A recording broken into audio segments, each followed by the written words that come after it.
All right.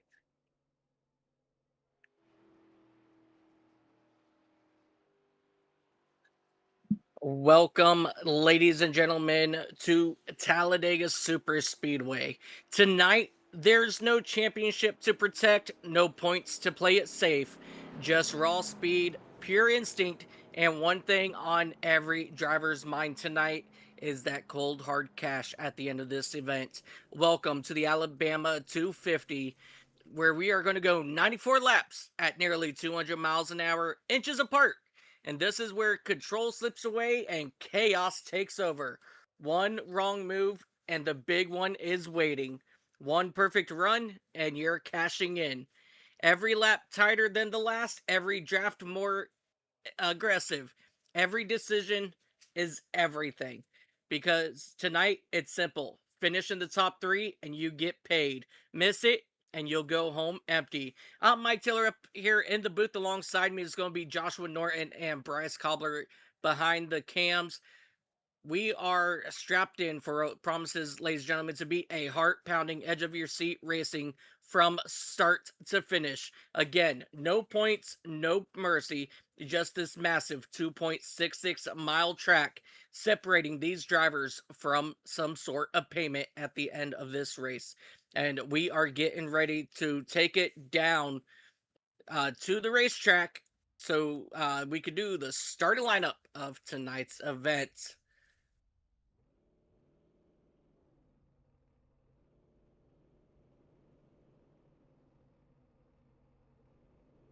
Starting on the pole is going to be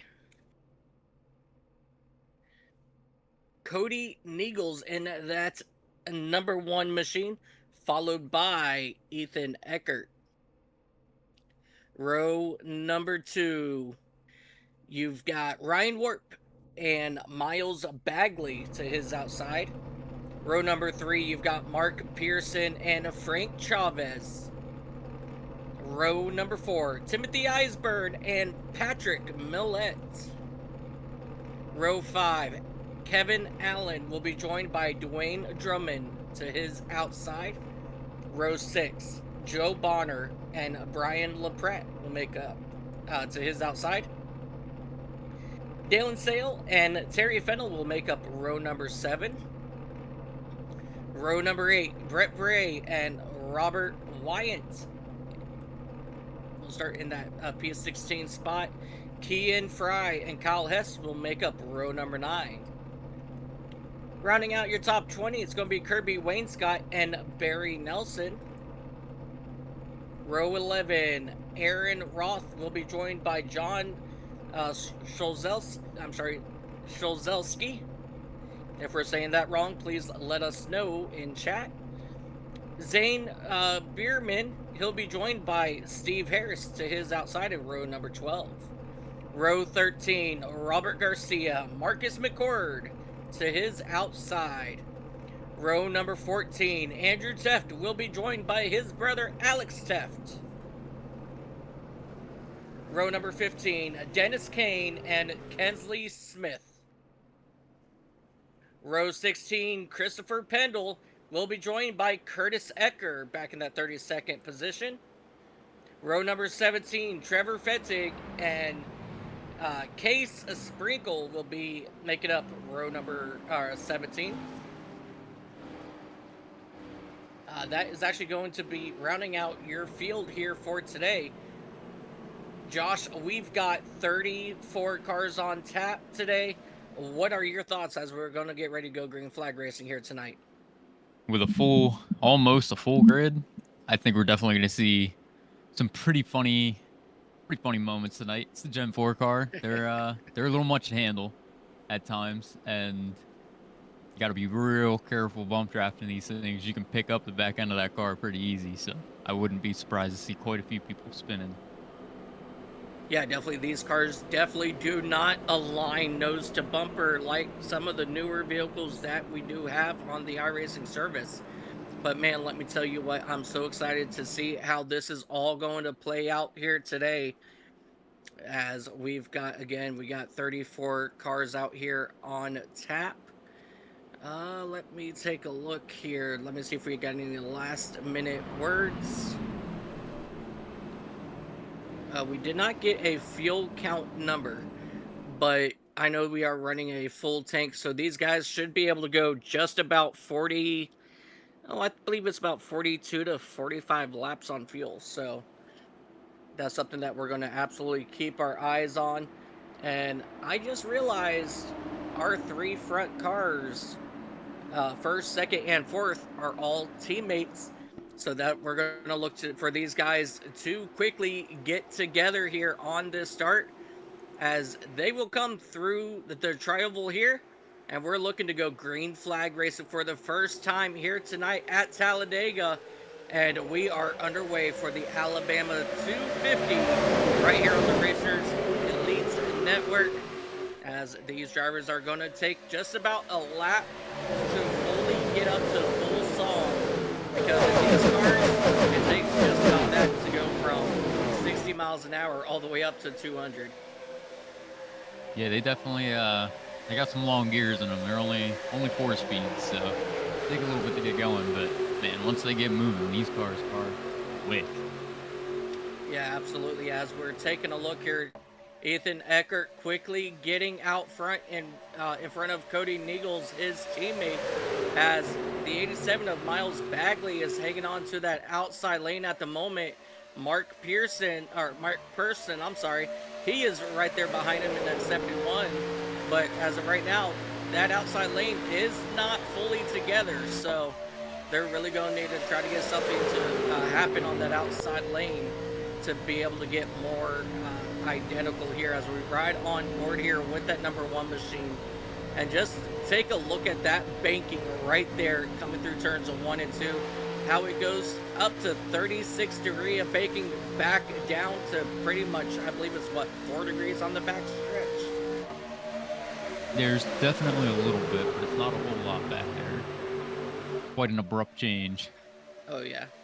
Just to give you guys a general idea of how all that banking is, I want you to go to a hotel and look straight up to the, say the 4th floor. That's about how steep it is. It is steep, steep, steep. Yeah, them turns are quite the workout to even try to walk up. You can't even really drive a car around these turns at normal highway speeds. Oh yeah. Let alone walk up the banks. Yeah, definitely. If you are going any slower than just about 45 miles an hour, the car will just naturally bring itself down to the apron. That's how high these bakings are. As they will climb up here into turns 3 and 4 here on lap number 3. As we are taking a look here around that middle pack, right about where that number 6 machine is of Brett Bray. He is right behind the 12 of Dylan Sale. It seems they got a pretty uniform line going right there on the bottom. The top line's pretty spaced out right now. Not a whole lot of formation getting going quite yet, but I wouldn't be surprised to see that line moving pretty quick later in this race. Oh yeah. You know, I've got a lot of throwback memories going on right now here in my head. You know, looking at that number 12 of Dylan Sale, you know, Ryan Newman when he was driving that number 12 machine. Big check up here on the inside. No harm, no foul. And finally, those red line racing machines are going to get themselves lined up on that lower side of the track. And that's going to bring Mark Person in that number 71, getting pushed by Kevin Allen in the 76 on the outside. Now they're going to try to see what they can do on the outside here and see what that Frank Chavez machine in that number 22 machine, see what he can do, try to get him pushed up here as well. Yeah, they're definitely going to have to take advantage of the fact that Team Redline here is giving them a whole lane, given they have 3 cars. What a bold move, in all honesty. It looks like he's actually going to move up now and occupy the front of that second lane, just in case. Yeah, Ryan working that Monster number 23 machine. He says, "Excuse me, get out of my way." And he is bringing Timothy Eisburn in that number 92 with him. You know, these here are a couple of our Racer Elite normal drivers, that are up here duking it out with these guys for red line. A lot of drivers here on iRacing, they look for these kind of races. And man, let me tell you what, we get some of the best when we host these events, just like these three out front right now. So our normal of Ryan Warp, Timothy Eisberg, Frank Chavez, Joe Bonner, Brian LaPratt, all up here in the top 10. They're duking it out with some of the best super speedway racers here on iRacing. Yeah, definitely, and it's quite a challenge really going against people that do this all the time. They have ran this track probably thousands of times, thousands of laps, hundreds of races by this point. They know exactly what they want to do and how to execute what they want to do tonight. Oh, absolutely. And they all know the importance of getting themselves, to the end of this race to make it happen. And that's something that we're going to see is, we're going to see these guys be calm, cool, and collected for just about the first 80 laps. And then let me tell you what, those last 14 laps, those are going to be pure chaos. As you see Mark Person hitting the back bumper of Ethan Eckert in that number 25 Ford as he's trying to push him down the back straightaway here. Yeah, they were getting quite a little bit of a gap going. They definitely want to be careful of that. The 92 almost got turned there. A little bit of a bobble, a little bit of weaving. Yeah. Everybody stayed straight, so it looks like it worked out. Yeah. So your top 5 drivers right now have pulled away. And now these guys here in the back, they're going to have to try to work together to recatch that front 5. Yeah, I have no doubt that within a couple of laps, they'll be all stacked right back up behind them. They've got quite a few cars in that backpack. Yeah, as long as you don't drop, about 1 second from the guy in front of you, you'll be all right. Yeah, you're usually still just close enough to pull enough draft to suck right back up to the back of their bumper, but... Oh, yeah. And that's exactly what we're seeing now as that 23 fell back to pick up Eisburn, and now Eisburn is pulling the 11. The 11 is pulling that 41 machine, and just give them a couple laps. They'll be all single foul nose to tail once again. Yeah, and I mean, at the end of the day, the last thing Redline really wants to do in a race this size is pull away his 4-car group. That's really not going to get you too far. Yeah. As we are taking a look here at the battle currently for that 11th spot between Brett Bragg, Kevin Allen, as those cars are going to run side by side down the back straightaway here. And that outside lane's getting a good heat of momentum there with that number 22 of Frank Chavez and the 101 of Brian LaPratt in that DuPont Chevrolet. That's a throwback, paint scheme there. The 16 throwback. Y'all, I'm loving this paint schemes, man. A lot of memories. I was gonna say we definitely got quite a few good throwback paint schemes tonight. Oh yeah. Reminded me of my childhood, that's for sure. Yeah. There's definitely a few guys in this field though that definitely want to keep your eye on, because I know myself from racing in the Gen 4 series on Thursdays, these guys are quick and they know this car. Oh yeah, for sure. I'm going to list out a couple of them. I mean, you've got your obvious, the Teft brothers. They seem to always find their way to the top 3 by the end of just about any race you put them in. You got Patrick Millett, who has now won, I think, 2 of our Gen 4 races. Several really good performances out of him. And as you're talking about that, Darlington. And as you're talking about that, they're now making their way around the outside of Dennis Kane, and they're going to try to attack back to that back bumper of Terry Fennell, and they got to try to catch up to this front pack again. Yeah, they definitely got their work cut out for them, but they got to get a good outside line rolling. They got to get some people to separate this team up front. Oh yeah, absolutely. And I mean, You got to also, think, which is actually something very surprising me. One of the best, Friday super speedway racers we have is that number 15 of Kensley Smith. But right now, he's all the way back in that 30th position, uh, like 17 seconds back, running with the 196 or with the 96 here of Barry Nelson. So some of these names that, very surprising to see them running all by themselves here in the Trioval now. So seeing him back here, that's surprising me. But then again, we all know that at some point there's going to be a big one. He was another one that I was actually going to list off. Kensley always does well. He's always working his way through the pack. Yep. He has no problem. Tends to start towards the back.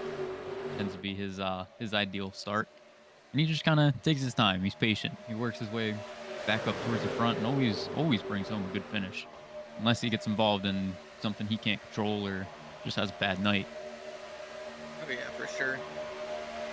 But starting in the back in a super speedway race, sometimes that is definitely the way to go. Kind of hang out, take the early race easy, stay away from all the chaos. Less times you get wrecked, the more of a shot you got at being right where you want to be come the end of this race. Oh yeah, definitely. And we talk about making it to the end, and right now that's exactly what you're seeing is the patience. And that's what these guys are showing right now, running single file all the way through the entire field. So this is exactly what they want to do, because in probably roughly 6 or 7 laps, we're coming to the halfway mark of our fuel run. And now the question is going to be is, how well are these drivers going to get these cars slowed down to get down on pit road without speeding? I can tell you one thing, man, from experience, especially these cars at a super speedway, it is you tend to not realize how fast you're really going in these cars sometimes. So I wouldn't be surprised to see a couple people maybe overshoot or have to go around. Oh, we got the 14 and the 10 into the wall.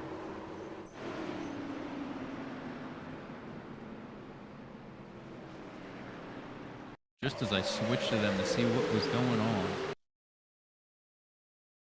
Yep. Yeah, it looks like Kirby Wainscott was involved in this one here as well. The 10, the 14, the 16. So Zane Bierman, he's in, or he wasn't. Yeah, he was involved here, hitting that inside wall a ton. Patrick Millett involved as well. Brian LaPratt in that 101 machine. A lot of hard hits for quite a few of these drivers. Yeah, definitely not something you want to have happen this early in the race. Hopefully, judging by the looks of the cars, they don't look too bad. You can never really tell sometimes. Sometimes the car looks fine and it's just not. Hopefully they don't have to use their fast repair this early, because something tells me just about everyone's going to need it later in this race. Yeah.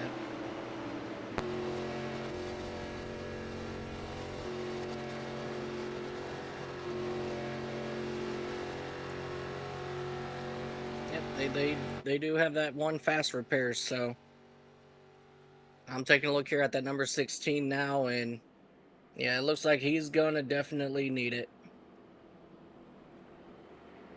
Yeah, unfortunately, there's not much you can do if it happens this early in a race, but it sucks nonetheless.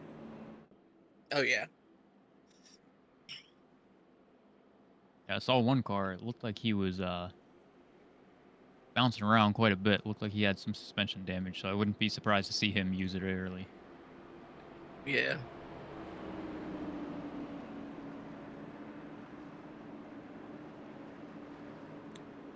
But it looks like all of our leaders are going to make their way down pit road.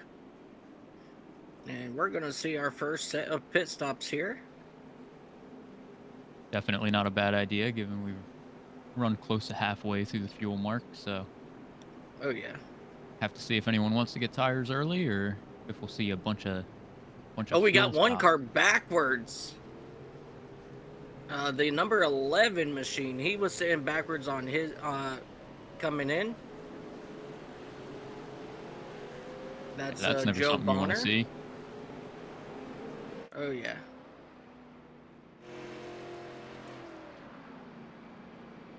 Let's see what happened.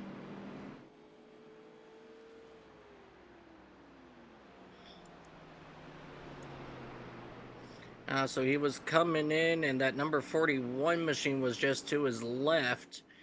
And so when Bonner went to get into his box, there was a car there, and it just spun him out. Oh yeah, they were side by side coming down pit road. Oh yeah.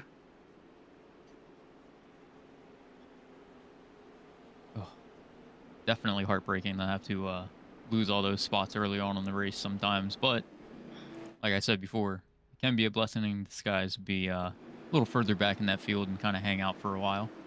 Yep.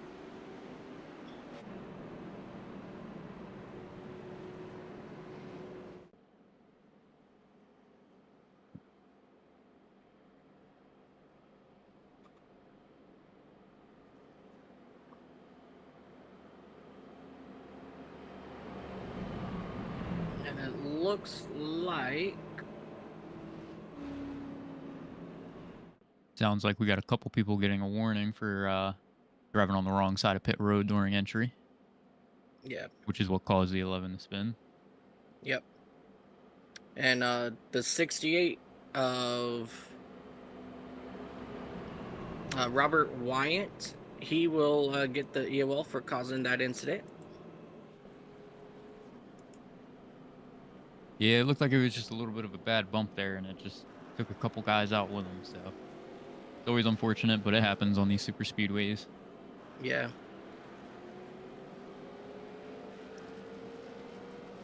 See a couple people coming back around into the pits for either the second time or maybe the first time. Just about missed who it was that was pulling in. Wasn't sure if they went in once already.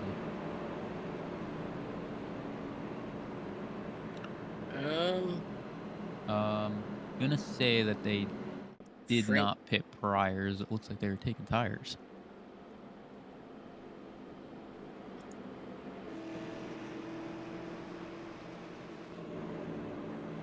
Yeah, it looks like the 22 of Frank Chavez came in, topped up on fuel again, maybe get himself just that extra lap that he used while he was out there pace lapping. Yep. I think possibly the 13 could have missed his box the last time around. That is a possibility, especially if he was one of those people stuck with someone to his left side.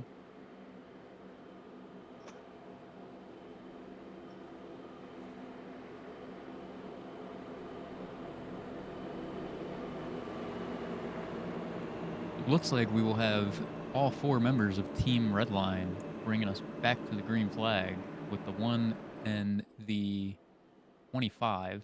He's got the 22 painted on there. As our two frontline sitters coming back to the restart zone.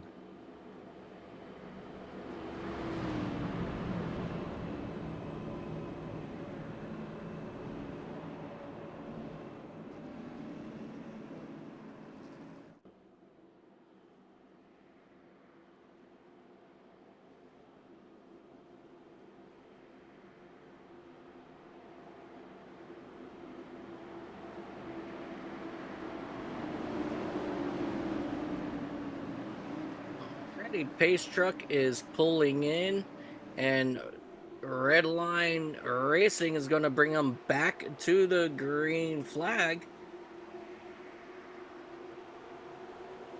Let's see if maybe for this run they opt to hold that high line and maybe try to keep people from ducking down in front of them.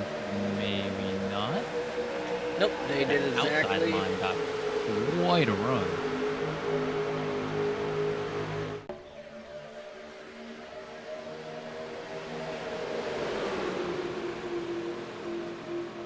There we go. Yeah, so that the Red Line Race team did exactly what I anticipated them to do, was get them out front and down to the bottom. So it seems like your front three are actually working more together And not helping out that 70 was that the 71 machine 71. of Person.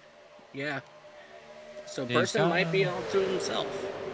he may be.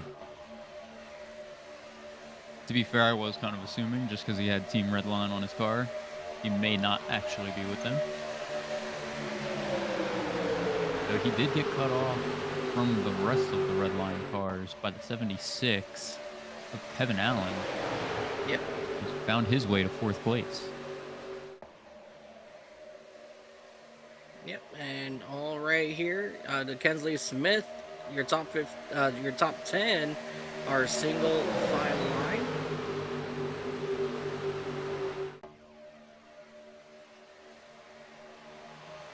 As Kensley is trying to make sure that Dylan Sale does not lose that front draft, as they will round out your top 10 here going into the tri-oval.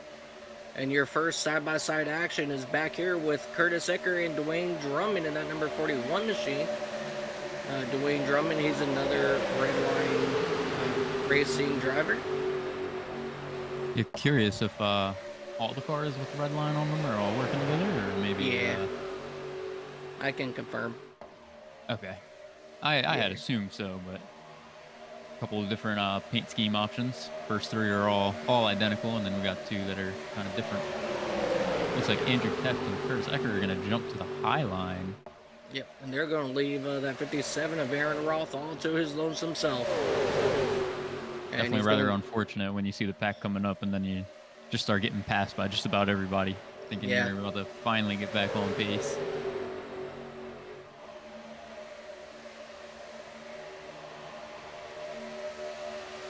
Looks like the 11's going to stick down there with him and try to give him a hand. Friendly sportsmanship. I know those two get along pretty well. Yeah. All right, now there they go. They're going to get themselves single file, and Andrew Teft is doing Andrew Teft things, leading that second group, trying to see what they can do about catching up to that 15 and 20 machine of Kensley Smith and Kean Fry. Yeah, they definitely got a little bit of time and space to make up. We got a car spinning. Oh, trouble here in turn 3. The 94 is around Christopher Pendle. The 6 machine, he's involved, Brett Bray. I think Brett Bray was just involved in that first caution that came out too, if I'm not mistaken, right? Different car. I think that might have been a different car.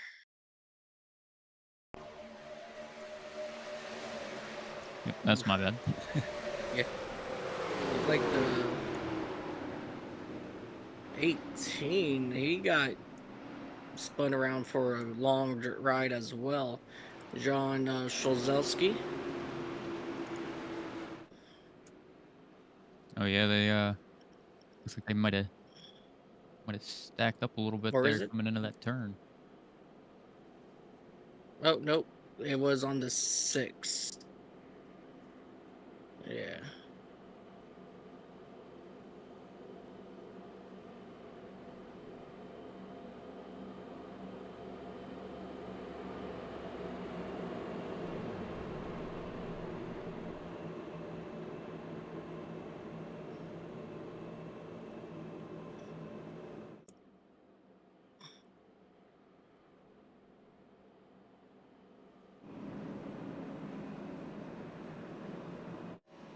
Yeah, we're definitely getting quite a few bumps that aren't going quite right for everybody tonight, which is something I definitely expected, given the Gen 4 car's handling and aero package it has. Yep. Yeah, it's very easy to pick the back end of the car up in front of you. And to add to that, it's very easy to accidentally take the air off of the rear spoiler of the guy in front of you and get him a little loose. Something you see more often on the 1.5 miles and shorter tracks, but... Oh, yeah. As we see everybody coming back down pit road. Probably just going to top off on some Sunoco race fuel here. Definitely a good call to get fuel just about any caution that comes out. Oh, yeah. The longer you can delay that green flag pit, the better. Oh yeah. So our top 5 will stay out. Kensley Smith, Andrew Teff, Curtis Ecker, Steve Harris, and Robert Garcia. Those guys will stay out. Definitely a little bit of a gamble play on their part. Yeah. Not a bad idea. I mean, it really depends. With the way we've been getting cautions, it might pay Yeah. off pretty good. Oh yeah. I mean, it's only a 7-lap difference, So when it comes down to it, these guys might have a little something up their sleeve over at Chicken Coop. Yeah, they've been known to be pretty smart with their strategies here at the super speedways. Oh yeah. I know Kensley Smith's got to be hunting a second super speedway win for this weekend after that crazy finish he had Friday night. Oh yeah. That was an absolute blast to call. I think we are still all in shock on how that one ended. Oh, Pretty much, 100%. what was it, 1,000th of a second between first and second, then tied for third. Yeah, that has to be the closest race I've ever seen for a super speedway finish. Oh yeah.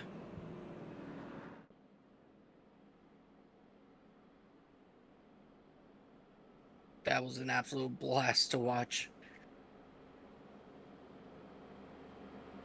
I agree. I had so much fun watching that race with you guys up here. They always put on a good show here in this league. Oh yeah.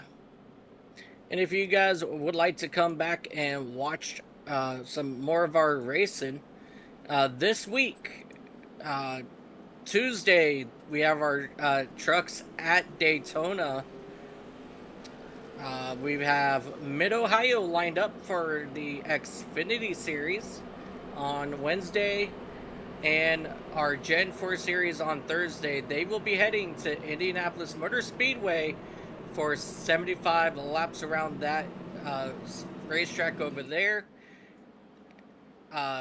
For Friday, will be actually we're actually going to be off this week on Friday, and on Sunday we will return for 250 laps around Bristol on Sunday. So we got a lot of good racing coming up this week. Just everybody come on down and watch and enjoy us, and let's have a lot of fun. Yeah, I'm definitely pretty excited to see some of the races this week. I'll actually be racing in the trucks on Tuesday this week, so that'll be a lot of fun. We also, I think we missed our Monday series, our SRX series, which takes place on short tracks and a couple of dirt tracks throughout the season. Oh yeah. So we've got races for just about every day of the week.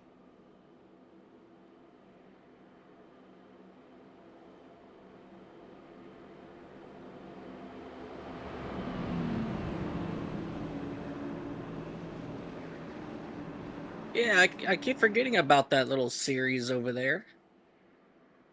Yeah, that's I'm not gonna lie, quite a fun series. I race in it, so I have a blast. I love short track racing. I'm sorry, Definitely. where'd you guys say you guys are going to be? Let me double check that for you. I forget off the top of my head. Next, or I guess tomorrow, actually, the SRX Yeah. series will be at Stafford. Ah, 150 laps. sounds gonna be fun there, but we're going back green flag racing here at Talladega. Kensley Smith, Andrew Teff, they're gonna bring the field back to the green flag, and Kensley Smith, he gets a good jump there, and he's gonna drop down in front of Andrew Teff, and they're gonna bring Curtis Ecker with them. But now that outside lane is starting to move, as who was that up there up top? Steve Harris in that 134 machine, getting a massive bump out of that number 25 of Ethan Ecker, as Ecker, he's going to jump to the Ooh, middle and leave Harris all to himself. Andrew Teft, okay. he's going to bail out here into turn 3. And now that Steve Harris machine, he's going to start falling back. And here comes the Red Line Racing machines back to the front of this field on the front straightaway. It did not take them long to get those two cars back out front. Oh, It did we got not. a big tap here by the 13 of Robert Garcia. Let's go check out that middle lane here coming into turn number 1. Here comes Kyle Hess in the 86 with 23 of. Forget who it is in that Ryan Warp. 23. Ryan Warp. Oh, Yep. looks like Warp is going to drop back to that bottom line and then leave Kyle Hess up there kind of by himself. Yeah, as we drop back here a little bit more, they are 3 wide, and they're approaching Kyle Hess in a hurry. And now that 87, he's going to jump to the outside of Hess. The 71's going to go with them, and they're going to run now 3 wide back here, further out in the back. 2 cars into the wall, Oh, and one of them is around. That's going to be Robert Wyatt. Turned around here, hard into the inside wall. Definitely not what.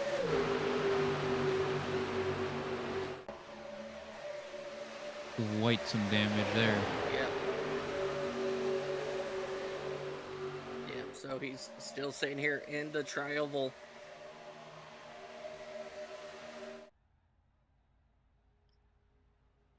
There he goes.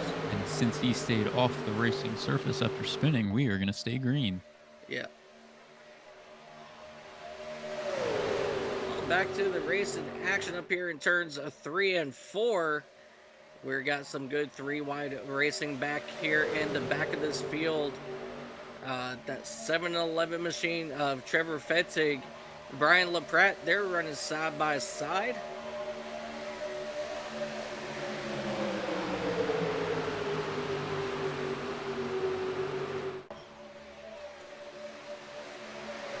Pretty surprised to see a majority of this field all single filed out, but Yeah.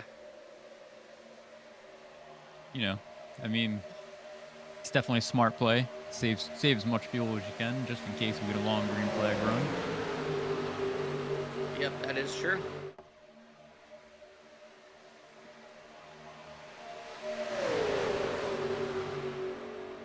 Usually we have 2 lines really juggling that lead spot and just fighting back and forth between side drafting each other and racing real tight and real hard against each other all the way from start to finish. Yeah, for sure. I'm getting word from a lot of people here that we're looking for some hard pushing from this pack behind. The 92 machine of Timothy Eisburn, he's saying, let's go, let's go, let's go. And Kean Fry, he's going to be holding on for dear life here. Yes, he is, because that car is one difficult car to control once someone gets on that bumper.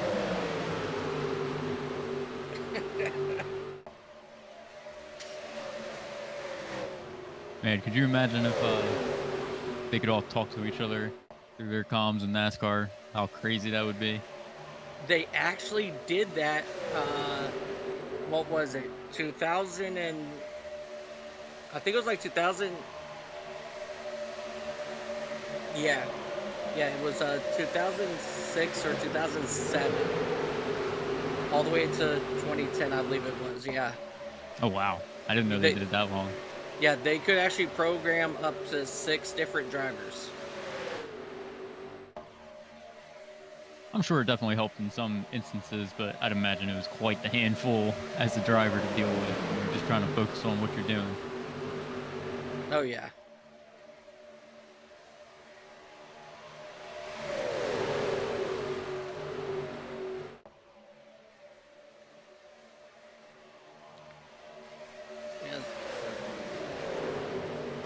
It looks like the 20 is just about to catch that front pack again.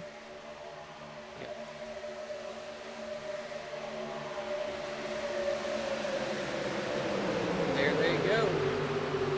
Careful of this massive check up here. And they are good to go. Man, look at that run that 71 machine is getting.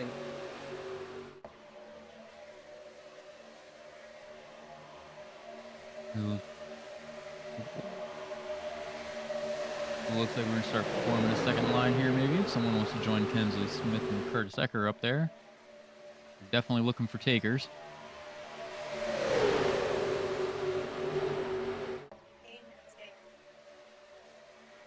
Yeah, we got a couple drivers up top going with him now. Here comes another chicken coop racing. 43 of Alex Teff. Joined by the 196 of... Oh wait, that's not the 196. Who is that? What's painted on the car? I just gotta figure out. Yeah, that's the 96. Oh, okay. Yeah, so Barry Yeah. Nelson. Another Yep. regular. Throwing me off a little bit there with the numbers. Yeah. You look at those drivers on the outside, they are cooking. They are moving right now. Oh, yeah. Let me tell you what, Curtis Ecker and Kensley Smith, you know, when you get those two connected, they fly. And, you know, you add in, you know, Alex Teff there in that number 43, even better. You've got 3 races right there that all race together just about every night of the week. Oh! Barry Nelson's going to check down and take somebody with him.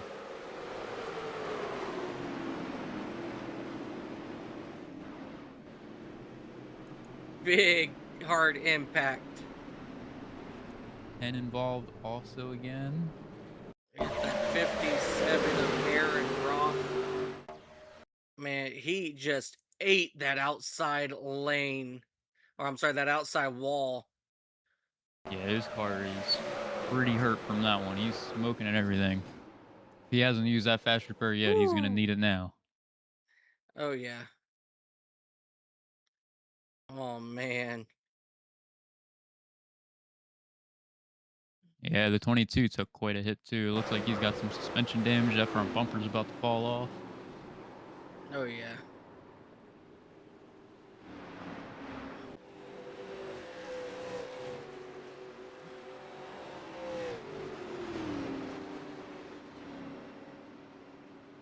Looks like the 14 of Patrick Millett caught a little bit of that.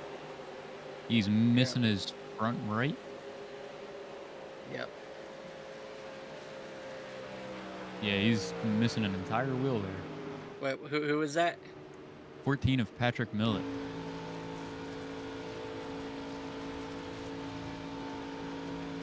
Oh, yeah. He's definitely missing the entire wheel there. Surprised he's driving that thing all the way around the track. Oh, yeah.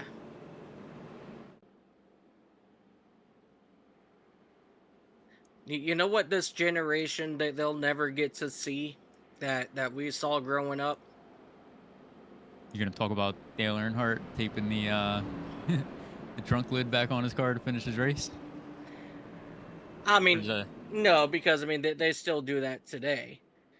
But the whole entire front looks like a modified. The fenders are gone, the hood is gone, you got the engine, the radiator just out in the open.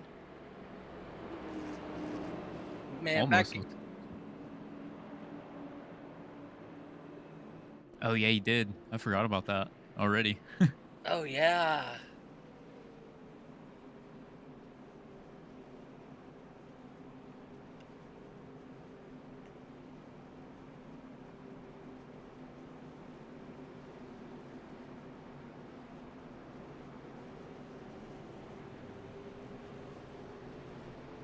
It looks like the entire field is going to come back in the pit, top up on fuel, grab some tires, those that are involved, maybe get a little bit of damage fixed. Either saving that fast repair or hopefully hadn't used it quite yet. Yep.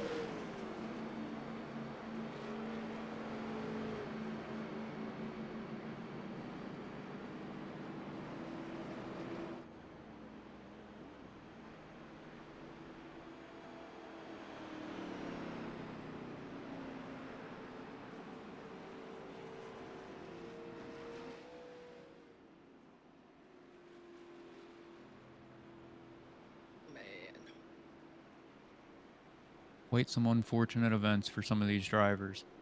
I'll tell Yeah. you what, there's nothing worse than paying into a nice prize pot to not finish the race, Oh yeah. especially if it wasn't something from your own doing.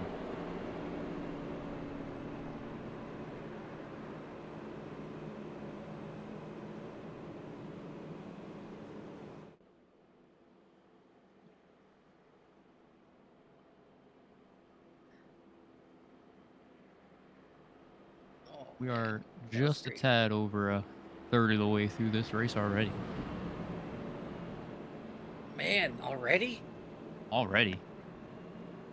These Gen 4 cars move when they're under green, they are getting these laps done pretty quick when you Oh add that yeah. draft into play. Yeah, I can't believe it. Yeah, I do believe these things will get just a tad over 200 miles an hour down the back straight under the draft. They're a little bit quicker than some of the more modern NASCAR models that we race. Yeah.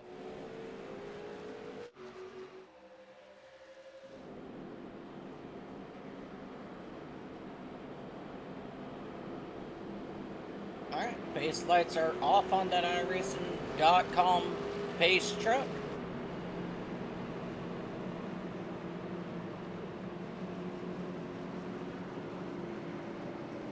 And that number 11 machine of, is that Joe Bonner in the 11 now? I can never That remember. is indeed. Yeah. Yeah, Joe Bonner, he did get an EOL for causing this caution. Oh, he got the EOL for this one? Yes, he did. That's definitely an upset. Oh, yeah. But we also Yeah, I wasn't. have Frank Chavez in the 22, Aaron Roth in the 57. Um, the 6. Oh, no, no, no, not the 6. I'm sorry. So the 57, the 22 were, and the 10, they all requested EOLs for this restart. Definitely understandable after some of the damage they might have taken. Yeah. We got three of our, how many was it? 4 or 5 red line cars that we saw tonight. Still starting up front and bringing us back to the restart zone.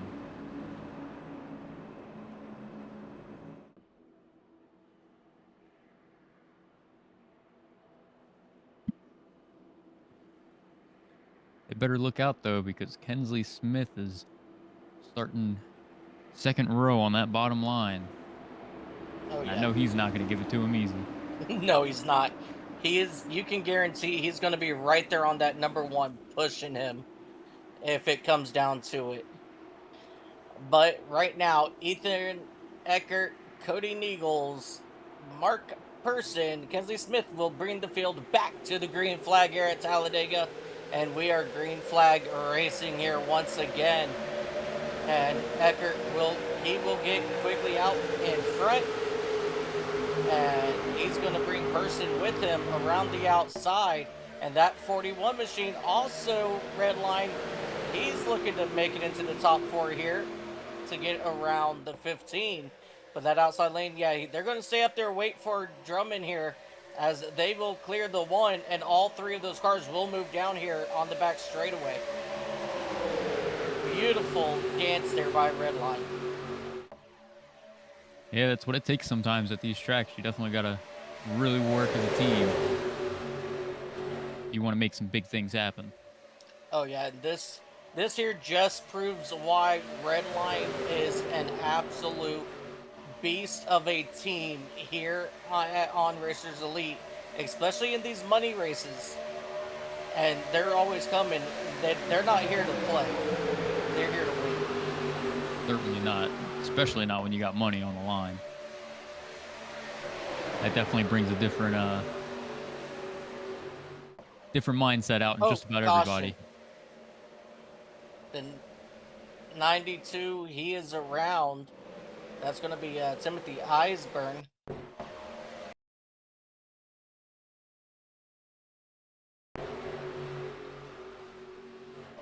Come back here, Looks take like a he's look. gonna self-clear off of the 98 there. A little unfortunate. But looks like everyone stayed in one piece. Nothing too drastic there. Yeah.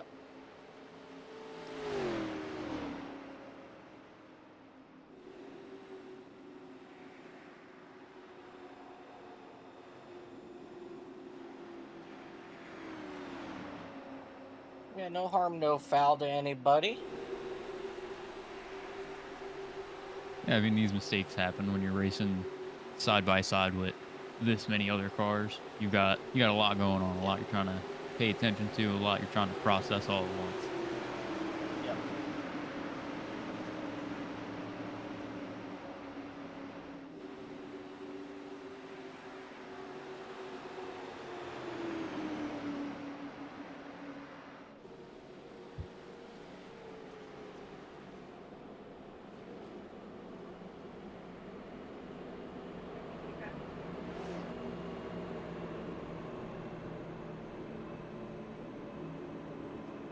A little bit of back and forth from some of the drivers there.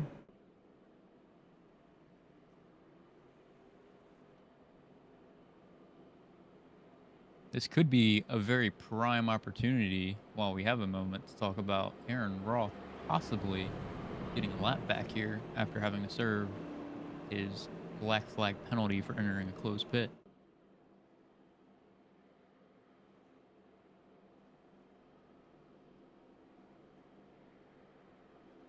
I am unsure current moment if he's the first car a lap down.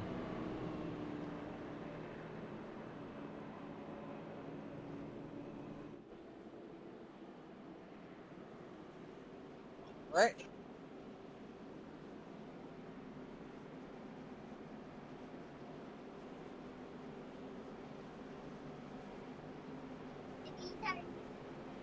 Looks like a majority of the field is going to come into the pit. Kensley Smith is going to opt to stay out and assume the lead position. Yep.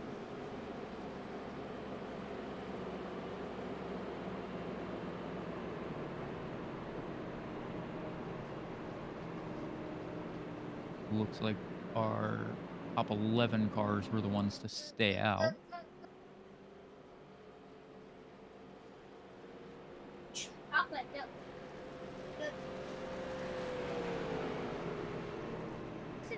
You know, one thing that's pretty crazy now that I'm looking at it, Kensley Smith started all the way in the back. Yeah. He's been up in the lead the last little bit now. He made some pretty good time getting back up there. Yeah, he stayed out on the second caution, and then he came down with everybody on that third caution, and here he is back up front again. Kensley knows how to play super speedways, and you know I'm always impressed with him when it comes to his performances here on super speedways.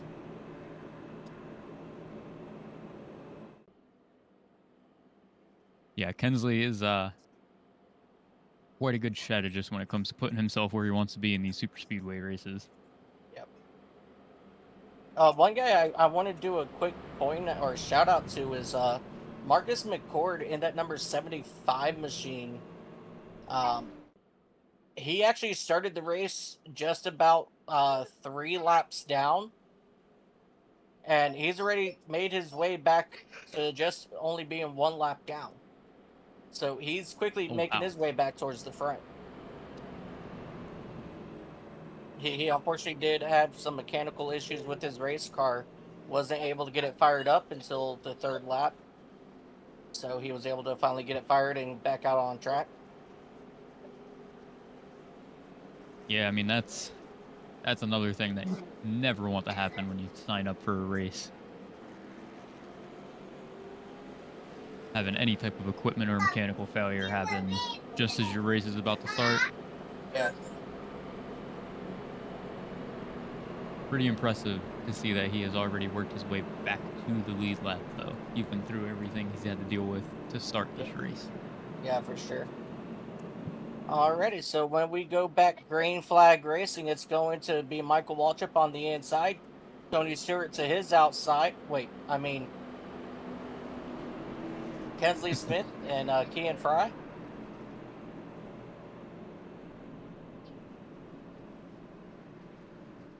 And then you got that number, who is it? That 101 machine, I believe. Is it the 101? Yeah, the 101 in that Jeff Gordon Pepsi looking paint job there on the inside as well. Yeah, like we said before, quite a few really good throwback paint schemes here. I believe Kensley runs that Napa scheme on Thursdays Yes. also. I know he's a fan of that one. Makes it easy for Yes. me to spot him out when I'm racing with him. I think I've ever seen Kensley not drive a Napa car once. But I think Now he that, races Napa all the other times. now that you bring that up, yeah, I think just about every time I've seen him race or been in a race with him, he's been in that Napa Auto Parts car. So Kyle Hess in the 86 machine, he always drives a Hess car as well.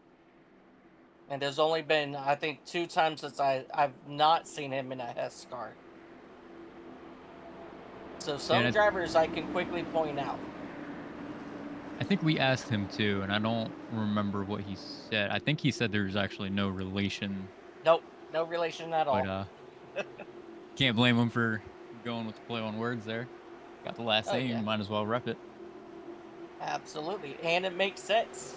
But we are green flag racing once again here at Talladega Super Speedway. Kensley Smith, Kean Fry, they'll bring the field back to the green as they will drive up into turn 1 and 2. Kyle Hess, he'll get to the back bumper of that 20 cars. They will make a quick move to the inside. And they're going to leave Andrew Teft in that number 98 machine to his lonesome on the outside as that hole will close. And now he's got help behind him as well. Yeah, I think there's definitely a method to staying on that outside for a little while. Might not look like the best idea right now, but once that line gets moving, it goes. Yep. Marcus before he did get a black flag for changing lanes before the start-finish line. So that's...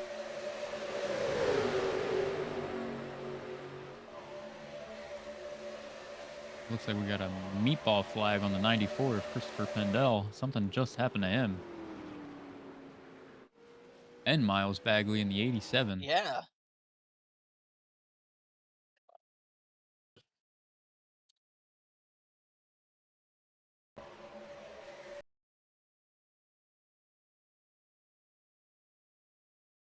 We are taking a look here at what happened. Ooh, that is quite the hit Ooh. to the outside wall there. Yeah. One car definitely checked up there. Bump gone wrong, and unfortunately, it's going to take 2 other cars with him. Yeah, it looks like that's the 75 machine.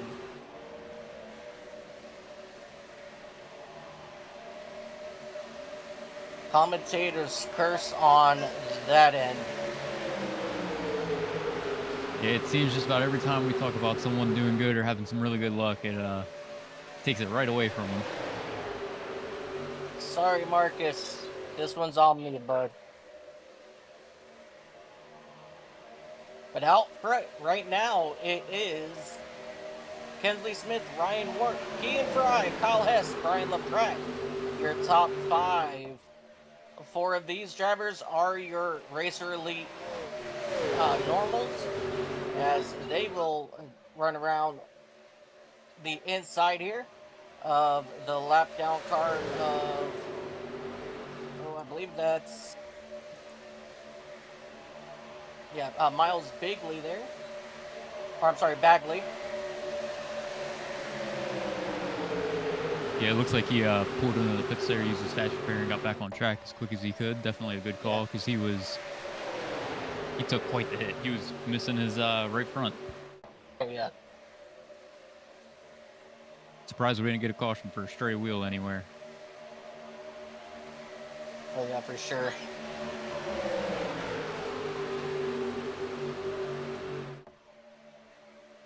Got the 11 of Joseph Bonner worked his way back up to the top 10 after having to deal with that EOL from that incident a few laps prior.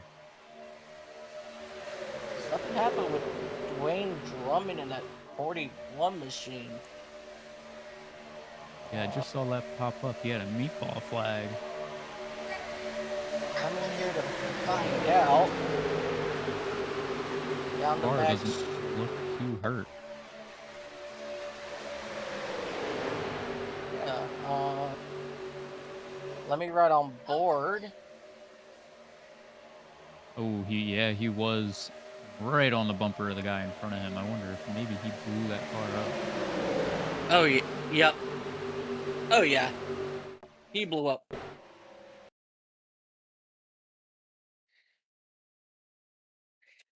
Definitely He not what you actually want to see. he coasted that thing all the way from just about the exit of turn 2 all the way into his Yeah. pit box. As we are currently riding on board here with the number 41 machine. As you hear it just blow up there on the exit of turn 2. So something these guys want to remember, let these cars breathe. You know, the openings for these cars are not as big as they are on the cars, you know, that we run on a daily basis now. But Dwayne Drummond, he will get his fast repair in, and he'll make his way back out onto the speedway. He'll be sitting just about 2 laps back. We also are just about on the dot at our halfway point for this race already. Yeah. Lap 47 of 94.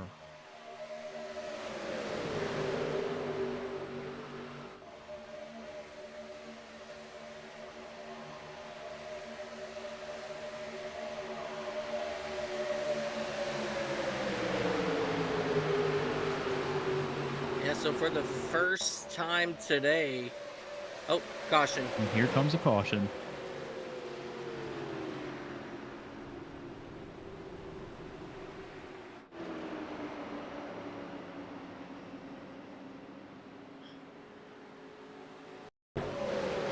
Yeah, let's take a look here, see what happened.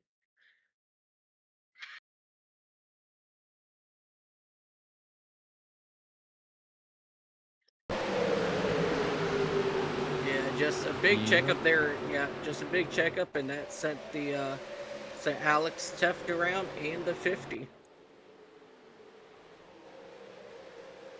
Lucky for them, they got a caution. It didn't look like anyone took any major damage there, so Yeah, they'll get that opportunity to catch back up without having to lose a lap. yeah, definitely really good heads up driving by everybody there, and luckily Terry and Alex.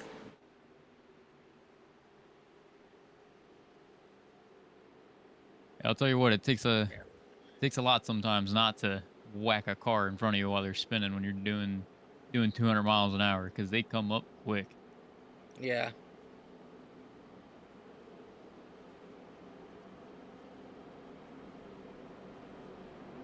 Alright. We just got word from race control. This is going to go on Robert Garcia in that number 13 machine.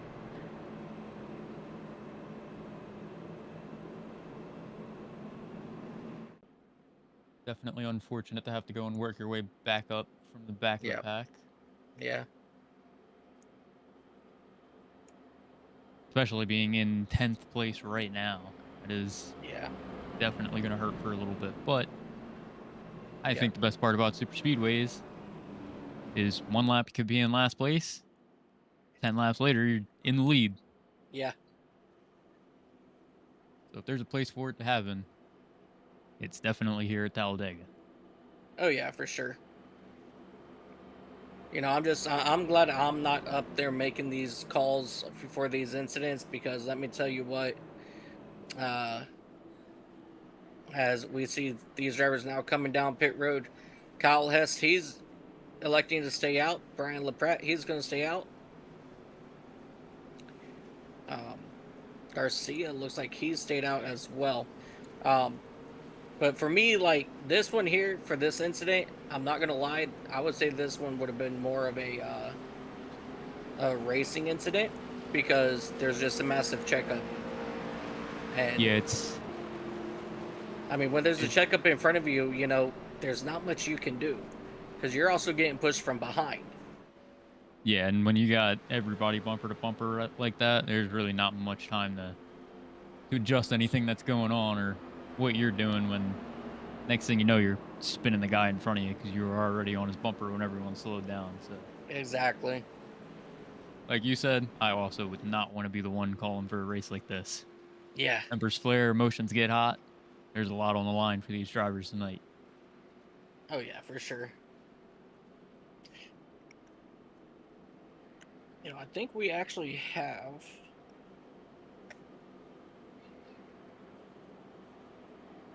Give me a second. Let me check something.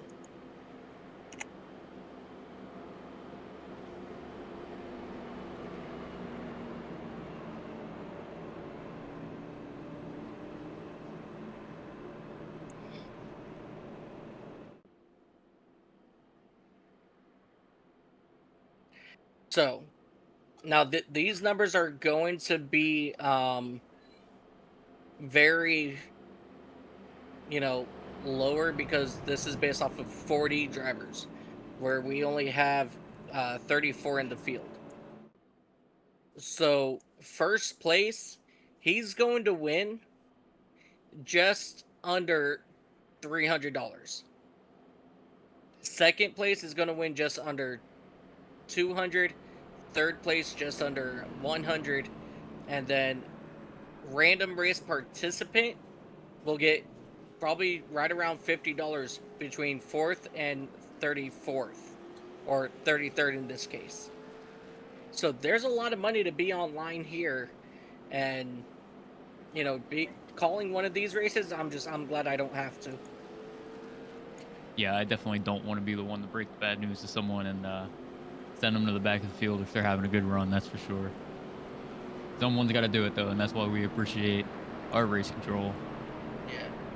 Yeah, so big shout out to Chanel Pottle with a Speed Zone race control. You know, again, she's up there making the tough calls that I don't want to be making. So, with that being said, we do have Kyle Hess and Brian LaPrette on the front row for this restart. And right behind them, we got John Scholzeski in that number 18 machine and Ethan Eckert in that number 25 machine, which he's showing the number 22, just so everybody knows. You know, behind him. So, you know, a lot of those red line drivers are back up here, up front again. Yeah, Cody and Eagles right there in 5th place to round out the top 5 coming to this restart. Another red line driver. So they've got 3 cars right up here ready to go again. Oh, yeah.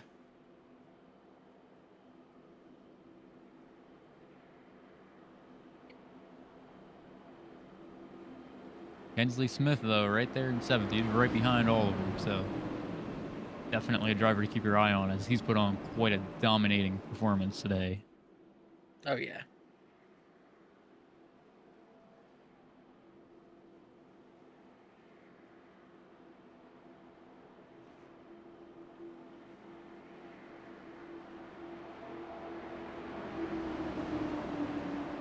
Alrighty, the iRacing.com pace truck is pulling off here once again.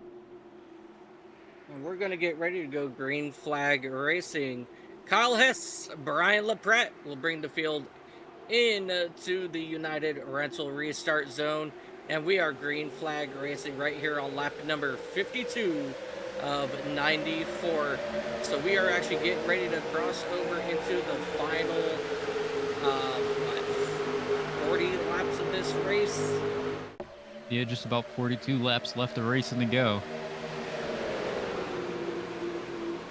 depending on how aggressive some of these drivers choose to get with the last half of this race going on, could make or break how long this is going to go by.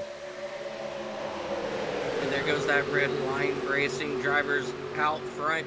They're going to leave Brian LaPre as we have trouble behind them. The 4 is into the grass. Oh, 1, 2 cars upside down. Who is that? That's the 19, I believe. The 14 I just saw was also upside down, Patrick, sliding down the turn banking. Yep. Patrick Millett upside down. Andrew Teft, I'm sorry, Alex Teft involved in this one.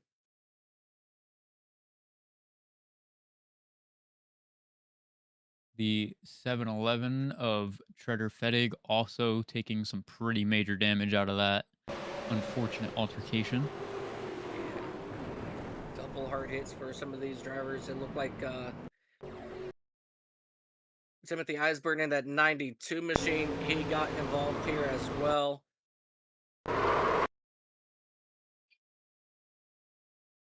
Man, what an onboard to look at from that 14. Yeah. He slides helplessly down, turns 3 and 4 upside down on his roof. And unfortunately, going to have to tow out of that situation, which means he's going to have to sit in pit lane for about a minute and a half waiting for his car to get back. Yep. I do that's believe just really tough. Yeah, it definitely sucks. I do believe he also used his fast repair earlier, so hopefully he doesn't have too much damage. He can get back out on track and maybe salvage something out of this race. Because like you mentioned earlier, someone between 4th and 34th, random position is going to be selected to win an extra $50. So even if you don't win, it's at least worth trying to make it to the end of this race.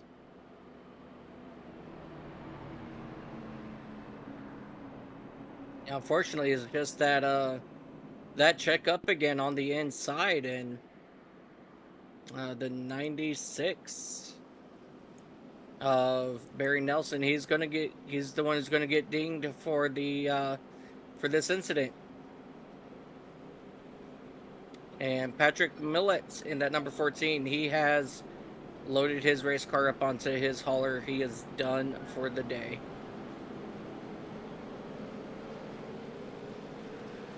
Yeah, definitely unfortunate to have to haul it early in a race, especially after putting as much time as I have to already.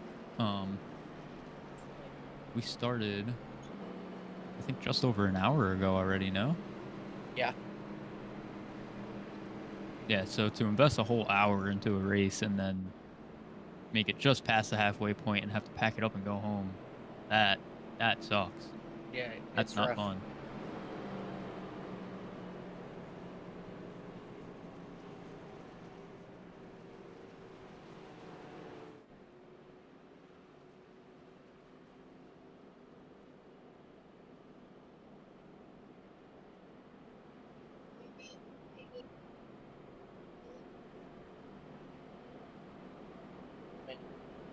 Here, you know what really hurts the most?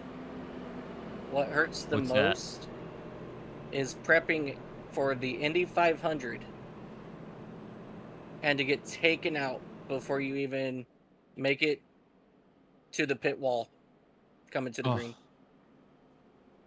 Didn't even quite make it to the actual green start of the race to not finish the race. That's a heartbreak and a half right there. Man, yeah, so I'm starting like 24th, I think it was, out of like 33.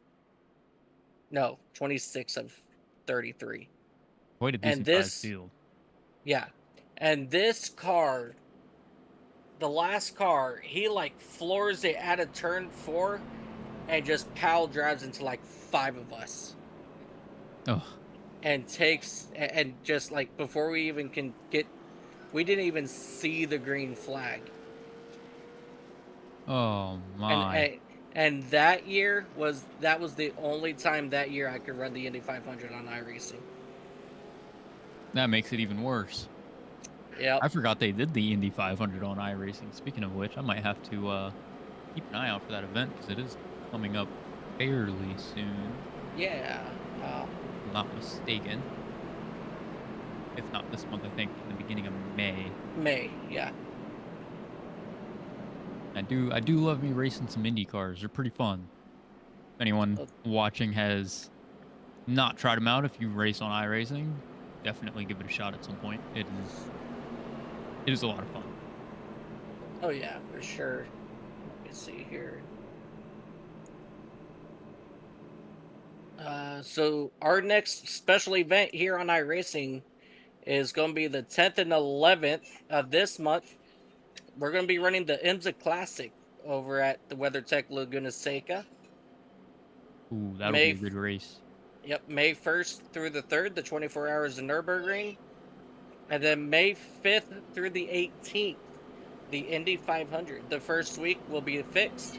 The second week is going to be open, and it's always a good time for those 2 weeks. So, a lot of great fun racing coming up here in the next couple of weeks. So, definitely don't want to miss out, you guys. If you don't already, head over to iRacing.com, sign up.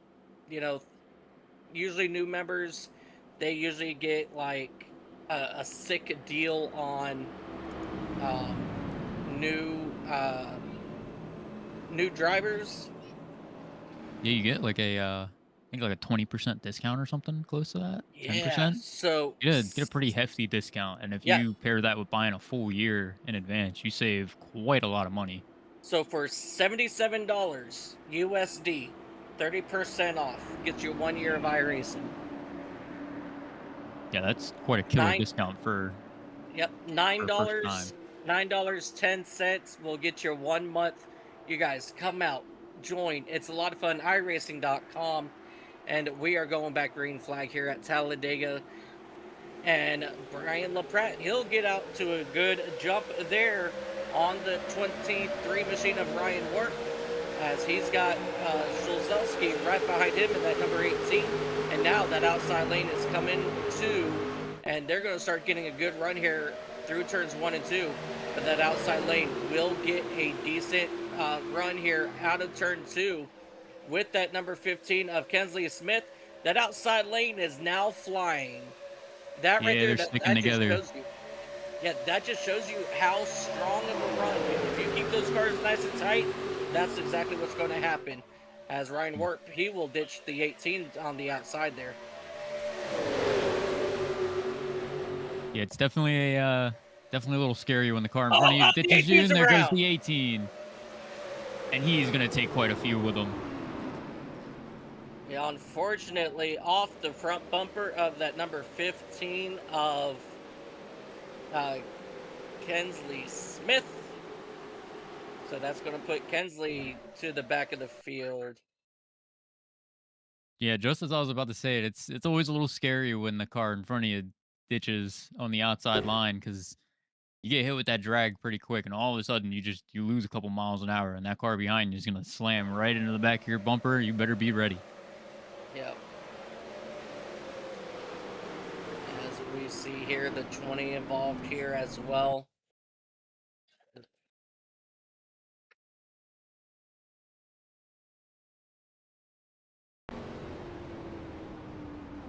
Whoa! Ooh, Jeez! I wonder Who if he was might have that? taken a little bit of a net code hit there or not. Was that the 12? That was. Man, yeah, so that was the number 12 machine.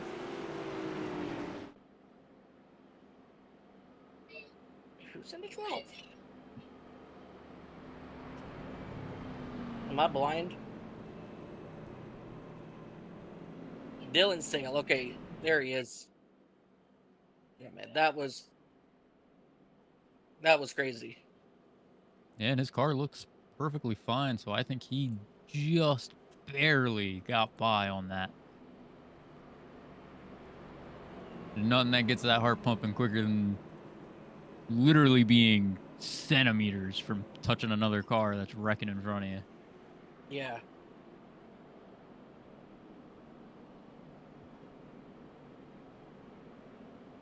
Man, let me tell you what. Few people You coming ever? into the pits to top up. Yep, sorry to cut you off. I Oh, you're apologize. good. Have you ever avoided a wreck and then your adrenaline just starts pumping and you start shaking and you're like, "Oh my god, how the hell did I miss that?" Oh, dude, too many times. That's Too what Dylan many. is doing right now. 100%. I guarantee you he is so happy to have a couple laps of caution here to just breathe, relax again, get resettled, and get ready for this restart. Man, yeah, let me tell you what. I've missed so many by inches. I'm sorry, inches. Don't know what the heck I just said there. I had another stroke or something on that one. Inches. I do it all the time. And let me tell you what. See, I can actually say that because I've actually had a stroke before. That's fair. So, Well, I'm glad you're all and, right. and didn't even know it. That's But even crazier. yeah, my doctor was like, you have a scar on your brain, right? No. Yeah, it's from a stroke. What? What? Yeah, I You're looking couldn't at the imagine not wrong even brain. knowing. You're looking at the wrong brain, my dude. But man, let me tell you what, though. That is just the most craziest m- feeling in the world. Missing it, and then your adrenaline's going, and you just have to go, woo! Okay, let's do this again. Oh yeah. Yeah, it's funny, the last money race we had here, I took part in. It was actually the memorial race that Andrew and Okay. Alex put together every year. Yeah. And again, a lot of fun, huge turnout. This one we had, our morning heats, then we had our last chance qualifier. Quite a lot of people, unfortunately, had to pack it up and go on home, didn't even make the Yep. feature. I was lucky enough, made my transfer right from the heat, so I only had the race in the morning and at night. Because tell you what, that feature, that's a long race. If you get stuck doing the heat, Yep. LCQ, and the feature, you're in your rig all day. Yep. But They did. I did the calculations for that race. The guys that did the heat, the LCQ, and the feature, they ran. I think it was like 14, 1,400, like 28 miles or some crap like that. that is that is an insane amount of racing to do, even just in a racing rig at home. Yeah. And those that don't partake in, sim racing don't quite understand how intense it really does get. You know, Yeah. I get, we're on what a lot of people consider a video game, but with the equipment we have nowadays, strength of the force feedback in the wheels, some people Oh are yeah. racing on motion rigs, so they're bouncing around the whole time. Oh It yeah. definitely wears you out. You'll And I, sleep good that night. oh yeah. And just the mental aptitude it takes to not only race in general, but to race in the oval discipline on a super speedway where you are bumper to bumper and door to door with other drivers for the entirety of this race. You are on the edge. Your heart is pumping, your adrenaline's going crazy. Every race that you're doing one of these. Anyone who says that they are cool, calm, and collected and, you know, they're not on the edge of their seat, little anxious, little weary, they're lying to you. Oh yeah. Because I'll tell you what, it is a crazy feeling. It's so nerve wracking when you're getting ready for a race like the Daytona 500, the Indy 500, the Coke 600, a money race, or just your first race of the day. You are so nervous. You got the butterflies going. You got to take that deep breath, because guess what? We're going racing. 100%. I mean, it's definitely a lot. It's a lot more than a lot of people would think it is for those that don't partake. And if you ever get the chance to try it out, if you're a fan of racing by any degree, whether it's friend, family member, give it a shot. It's fun. It'll change your life. Oh yeah. I mean, as we are back green flag here at Talladega, message, message somebody in like your community. Say, hey, I'm thinking about getting into iRacing. Does somebody have have iRacing in a rig I can, test out? See if it's something that I'm interested in. Or I know like down in Tampa, we have uh, a simulation business that actually has like 10 chassis set up for iRacing alone. So people can show up there and go racing their rig, That's awesome. and oh yeah, so find, so ask around, you know, if you're not sure, like I said, ask, you know, what's the worst somebody gonna say? No, they don't. I mean, but you guys are missing out. I'm just saying, I've been doing this for 16 years. On the 10th will be my 16th year anniversary here on iRacing. That's pretty awesome. I unfortunately didn't find iRacing and really get the chance to enjoy sim racing until just about a year ago. It Oh, was last trouble, July. trouble. Oh, the 15 is Oh involved. no! Hensley Smith taking a huge hit to the Oh, outside wall, almost going airborne. I just happened to see the 96 machine up in the area of Barry Nelson. Yeah, it looks like it starts right about up there by the 96. Yeah, I You're going believe. 3 wide. Yeah. Oh, Oof. yep. Just what I was saying earlier, where sometimes being in the back, it's not a bad thing to start back there or hang out back there for a while in these races, but sometimes you just get unlucky like that and Yep. people around you just start wrecking and you get involved and there's really nothing you can do about it. Yeah. Unfortunately, we're now within. Unfortunately, we're now just coming up here on about 40, or I'm sorry, 33 laps to go.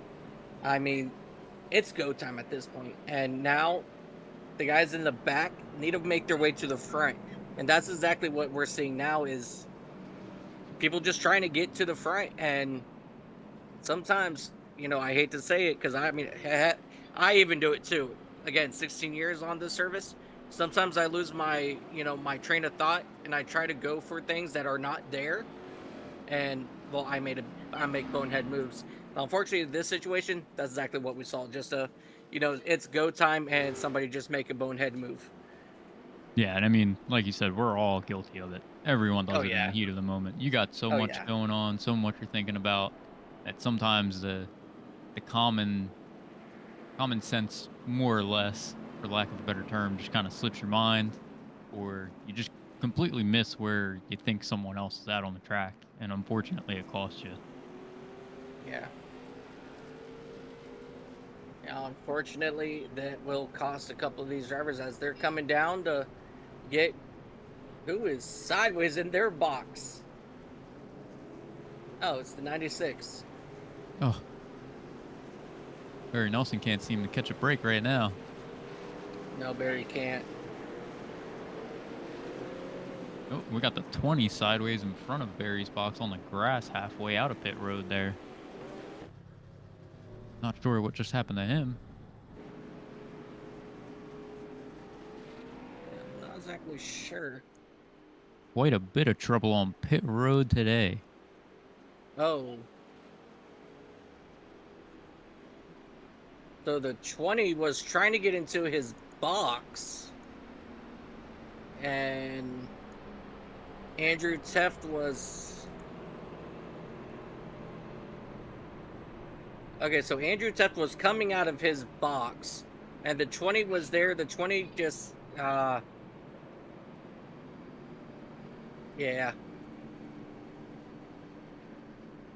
Occupying the same space as someone else, unfortunately.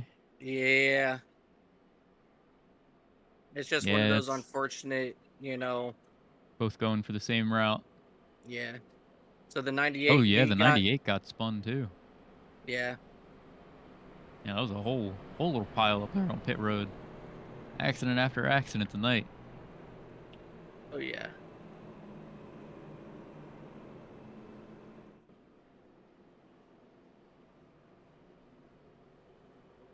Yeah, like I said, man, the closer we get to the end of this race, more intense these drivers are going to get. Yep.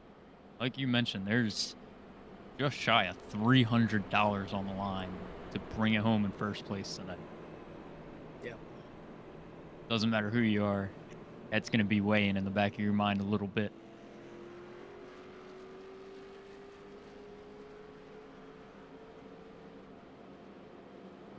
Speaking of first place with an interesting development, the 57 of Aaron Roth has made his way back to the front.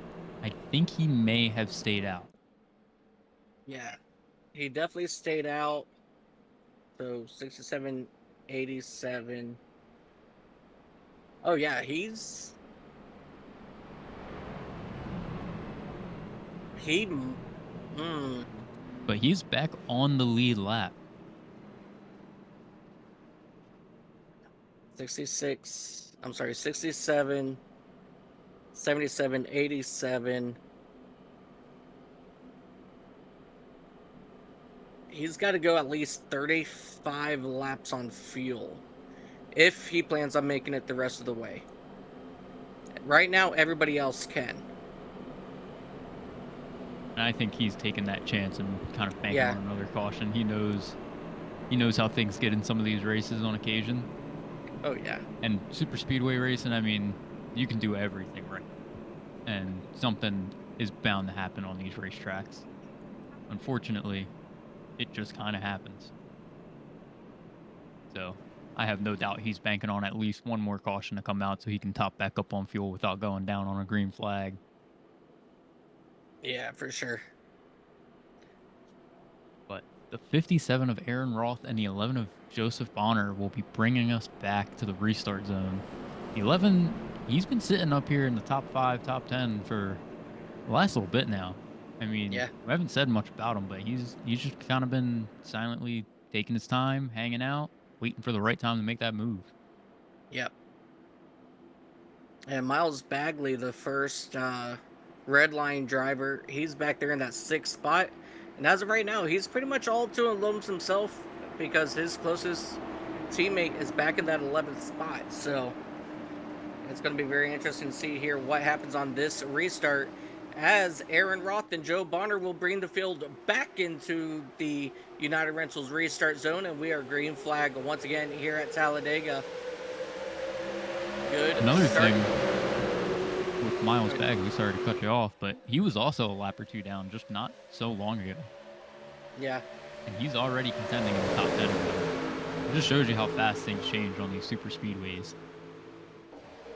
Oh yeah, for sure. As Bagley has made his way to that inside lane, that 4th car in line, as he's going to push Curtis Ecker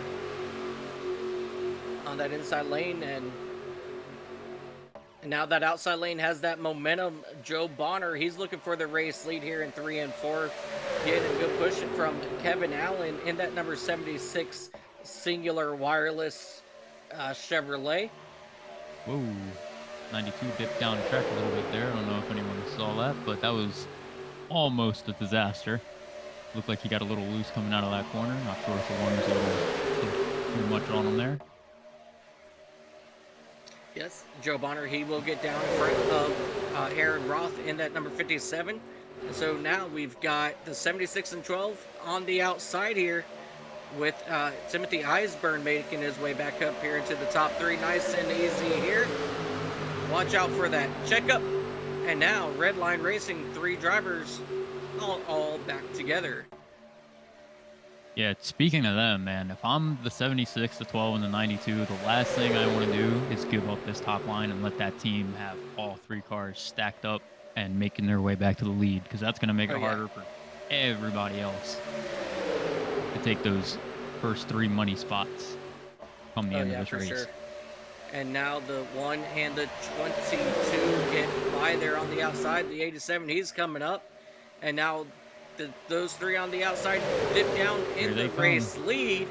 And here comes those Red Line Racing drivers coming out of turn number 2. One thing I wanted to mention too, when Joseph Bonner did drop there in front of Aaron Roth. If I was in Aaron Roth's shoes, where I'm down a few laps on fuel, I stayed out and I'd need to save. Even if I am banking on a caution, having the 11 jump down in front of me, that's exactly what I want. That lets me Yeah. run, maybe 3/4, half throttle at some points if I can, save a little bit of fuel, and maybe even min-max enough to salvage a decent finish if I can't pit. Ow. Look at the power of this red line racing. Quickly going to the front. That 12's going is to jump up there and mind-blowing. separate their third car back.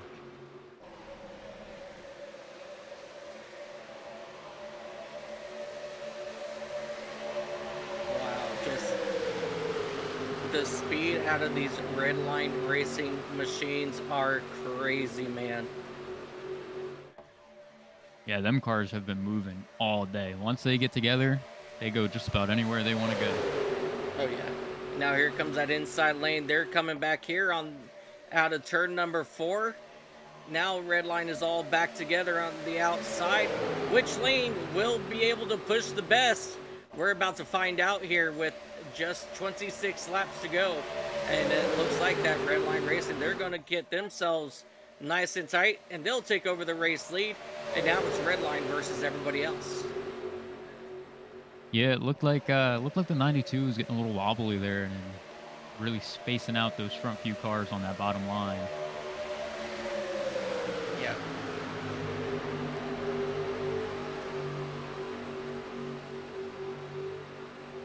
They're going to run it single file all the way back for right now.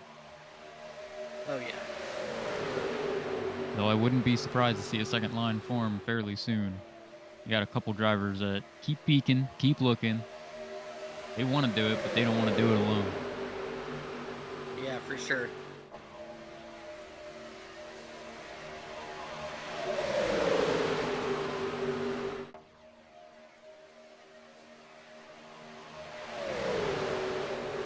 Yeah, back to what you were talking about earlier with that place that has sim rigs and, how we were telling people give it a shot if they have the opportunity. At the mall, not too far from my house, they had like a little video game store place where you could spend some money for, playing some video games, hanging out with your buddies at the mall or something. But they had motion rigs with VR setups and everything. That was the first time I ever got to race a car in a full blown, sim rig, and it was beautiful. That was so much fun. It sold me right then and there. I think that same year I went out and bought my first steering wheel and pedal setup and started driving, started having fun. Yeah, for sure. While we are here coming up on 24 laps to go this time, I do want to send out a very special birthday to my daughter Layla. She turns the big 1-6 today. So happy birthday, Layla. I love you. And I can't believe you're already 16 years old. And, well, my gift, for becoming a dad again was iRacing. So that's how that aligns with 16. That's pretty awesome. Yeah, so big happy birthday, Layla. Yeah, just look at those red line drivers just work so well, starting to pull away, doing that tandem draft right there. Yeah, they are really moving and really trying to separate themselves from the rest of this pack to make it harder for anybody that wants to take any of these first 3 spots. Oh, and we've got a caution. Oh, big caution. The 98 of Andrew Teft all destroyed. The 15, he's destroyed here as well. The 13, he's destroyed. Oh, the 15 has another meatball. The 98 definitely has a meatball. His engine is blown up. His front wheels are all crooked. Ooh. Ooh. Ouch. Which one? Yeah, that would be Robert Garcia in the 13. Whoa. Yeah, that is a hit and a half right there. Jeez. Man, like we said last night with the demolition race, Whew. thankfully, This is thankfully all we can do virtual? stuff like this virtually because those are some hits that would take quite some time to recover from. That looked Oh, pretty yeah. rough. And yeah, right there, the 15 and the 98 of Andrew Taft. I believe their races will be done for the day. Um, Yeah, I think Kensley had just used his fast repair on that last major incident he was involved in. yeah, And to get caught in another one right after is super unfortunate for a car that was dominating so heavily in the front of this field today. yeah. I mean, unfortunately, who is that? Is that the 71?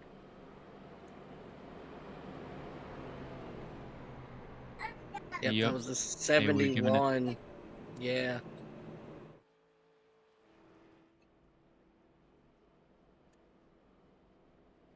even more unfortunate than that note. That means he has to serve a black flag, which is going to be a drive-through penalty.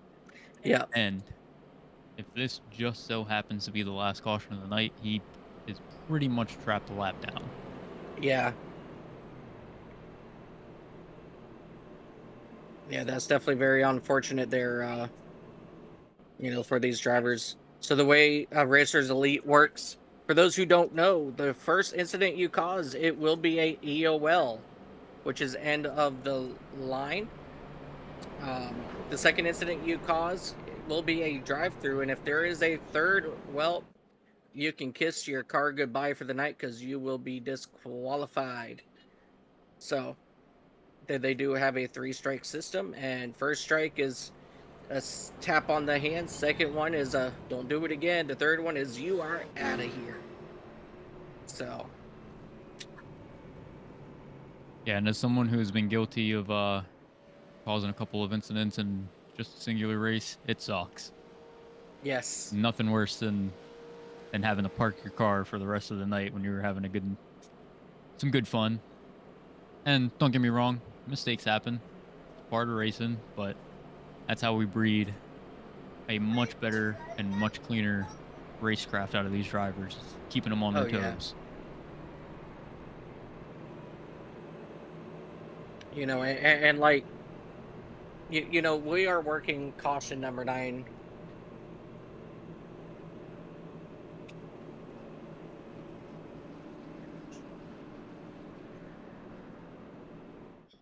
What what was that you were saying? Sorry, I was listening to race control. Um, despite there being 9 cautions so far that you guys are seeing here, the racing here on Racers Elite is so much cleaner and competitive compared to what we are seeing today. So I mean, the way the guys have been racing all season in our 4 series that we run, Tuesday or well, I guess now 5, Monday through Friday. Monday through Friday. No, Sunday through Friday, six Oh yeah, 6 days days. has been some of the cleanest racing I have experienced in a league in a very long time.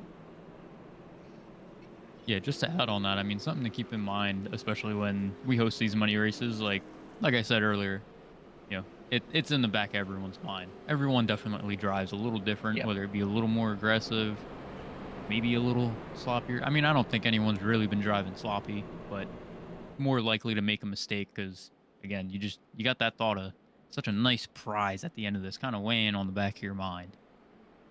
Like I said, you can say all you want that you're not thinking about it throughout this race, but it's there. It's going to change how you drive tonight. But when you see these guys racing in their league races for our regular series, like Mike said, I mean, it is some of the cleanest driving. I can't tell you how many times I've raced a race and we've Yeah. just gone green to green, start to finish, not even a single caution. So Yeah, for sure. I mean, and I mean, like today we've got, Cody Neagles, we got Ethan Eckert, Miles Bagley, we've got uh, Kean Fry, he's a hit or miss here. Robert Wyatt, Steve Harris, John Stolzowski, Mark Person, Christopher Pendle, Bierman, Marcus McCord is new. So we have quite a few drivers here that are not part of, Racer Elite, every single day. So, of course, these guys are still trying to learn how to race with these other guys, and vice versa. Yeah, it definitely makes it much easier to run a race green to green when you're racing with the same guys every week, or for Yeah. some of us here, almost every day. I participate in 2 or 3 of the series, so I race with a lot of them pretty often, Yeah. and it makes a big difference. Definitely, as the pace truck is going to pull off here once again. We're going to go green flag with, I believe, just about 9 laps to go, if my calculation in my head serves me correct. And ladies and Uh, gentlemen, get ready because it's about to get wild here at Talladega Super Speedway. Red Line Racing will take we're over on that lap race lead real quick. 19 we're laps to go. we're on lap 76 out of Oh, 94, so just shy of 20. look, I'm excited. Okay, leave me alone. Oh, it's all right. We got 9 plus 10 laps. Okay. 9 plus 10, that works for me. But right now, that red line. We are Oh, 3 three wide, wide, bumping pushing and each other out of the banging. way. They're locking And the doors. 57 is upside down. Oh, another car upside down. Oh, I think that might have been the Barry Nelson. 96. Yep, Barry Nelson's upside down. Oh, Woo! whoa. That was a wild ride. It almost looked like a video game move. That car came up into the air and almost stayed there for a second. Yeah. Jeez. Just riding upside down. That is definitely not fun to do. Doink. Man, that is a hit. Don't see a car do that every day, that's for sure. No.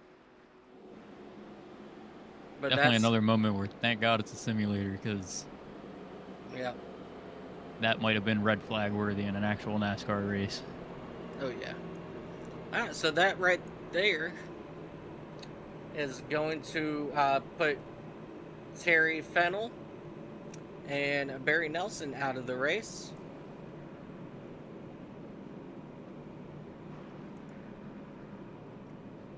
Yeah, I have a feeling we might see a couple more cars drop out of this race, even Yeah. just by the end of these last just about 15 by the time we get going again. Yeah. It's gonna heat up. Oh, yeah. Yeah, right before that incident, we had the 92 and 11 literally glued together going down the back straightaway. Yeah, that's what I saw. That's what caught my eye. And then all of a sudden, there's cars upside down, sliding around, flying through the air. People that wasn't even involved in that. Yeah, I thought for sure we were gonna see a caution breed out of them locking doors like that, because usually you see them door bang a little bit and kind of bounce off each other. Them two guys were stuck together. It's almost like someone super glued those two cars together. I don't even think super glue was it. I think that we're probably talking about GAB welding them together. Yeah, them cars were locked. It's another thing you almost never see, especially on a super speedway. Oh, yeah. Yeah, so the number 8 of Curtis Ecker, he's going to get deemed for causing this incident. Our 10th caution of the day. Are we take any bets on how many cautions we'll have before this race is out?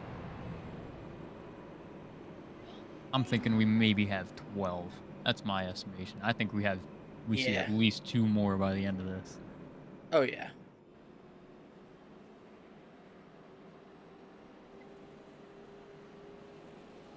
I mean, if these guys really try, we may be able to squeeze a total of 4 cautions. Yeah, But if they want to get that's real big. frisky. Yeah. But man, these 3 cars out front, the 25, the 87. Man, I don't know what to think of these guys. They've got something else under their hood because man, let me tell you what, they fly. I think it's just that good old Chevy Monte Carlo. Oh I'm yeah, a it's Chevy gotta boy be. if you couldn't tell. Oh, I'm a Chevy boy too. You kidding? Ah, there you go. Oh, I like my imports, don't get me wrong. We're talking American bred cars though. Always going with a Chevy. Oh yeah.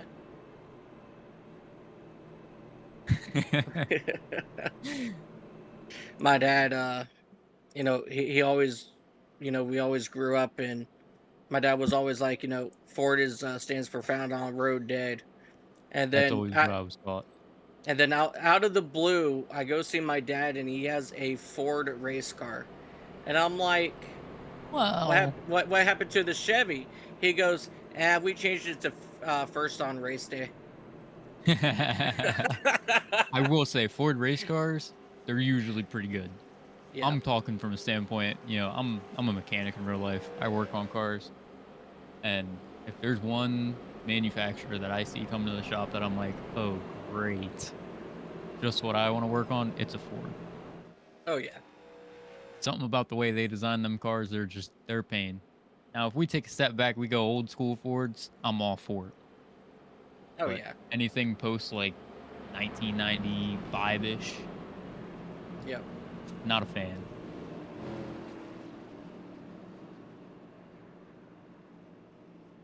I Oh was gonna yeah. say it Yeah. sprays onto the sway bar and then it sprays everywhere but into the can you're trying to catch it with. Right. Yeah, just an absolute nightmare to deal with in the shop. I'll tell you what. I got me one of them Chevy trucks, and boy, has been easiest thing I think I've ever worked on. And I'm not even saying that from a fanboy standpoint. Just, I mean, I've ripped the engine out of the thing and rebuilt it with my grandpa. It was, I think, the easiest engine I've ever had to pull out of a car. Yep.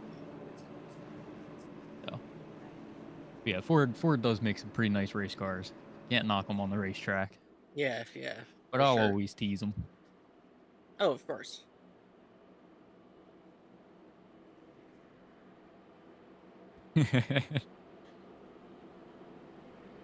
I was gonna say I've heard not too well. Yeah. Well, I mean, they're dumping all their money into the trucks and Cup series. Yeah, I think the trucks and the cups are two more popular if I'm not mistaken. Yep. Yep. So can't really blame them for that. I mean, look, I love my Chevy Silverados. They're freaking amazing. But man, you can't touch their Ford Raptor. I'm telling you. Is that what they have in the truck series now? No, Is no, it the they Raptor? no, It's still the no, F-150. they still run the F-150. Okay. I will But say the Ford Raptors are very beautiful looking trucks. oh yes. All right.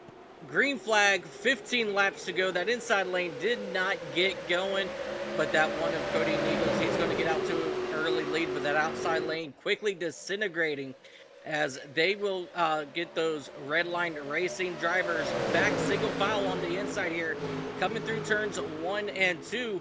And here comes that 12 of Dylan Sale and Timothy Eisburn in the 92. They will clear the 76 of Kevin Allen, putting him all the way back to that 7th spot. And he's going to drop down in front of Joe Bonner. And now that 12 is right there on the back of bumper of Bagley as they will climb up into the baking of turns 3 and 4 here once again. And Red Line Racing, those front 3 cars are going to start to pull away. And now it's going to be up to the 12 of Dylan Sale and Timothy Eisburn to bring the rest of the field back to the back bumper. Yeah, it looked like on that restart the 25 there, 22 on his car. Looked like he took a second to get on the throttle, maybe to cut the one some space so he can get down there and lined up with his teammates. Yeah. Yep. but I think they gave him just a little too much leeway because that stacked up the rest of the field Yeah, it did. as, that quickly, separated the field. 14th is all the way, already 2.5, 3 seconds back already, and it just keeps getting further out, all the way to 24th. They're looking at, uh, I'm sorry, not 24th, 21st, they're already back 5 seconds. So, I mean, and that's in just 2 laps. And you got Aaron Roth all the way back by himself. Quite a ways back from the leader. He was 15 seconds. He is kind of out by him. Unfortunate. Yeah. That's going to be a driver that's going to be praying for another one of those cautions that we were just talking about. Oh, yeah, for sure.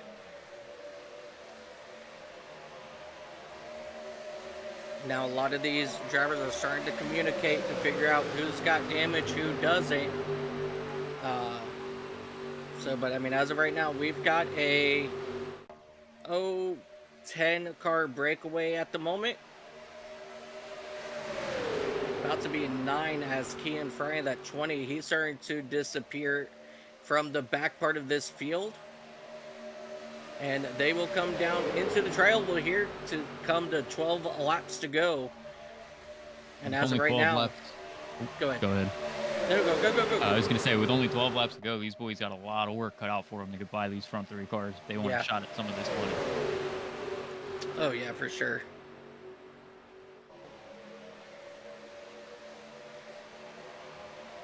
Looks like even that 11 car is starting to separate a little bit from... crazy run coming out of 1 and 2 as I say that. Call right back up. Oh, yeah. They're going to need that stack of 5 or 6, I think, to really give them a run for their money.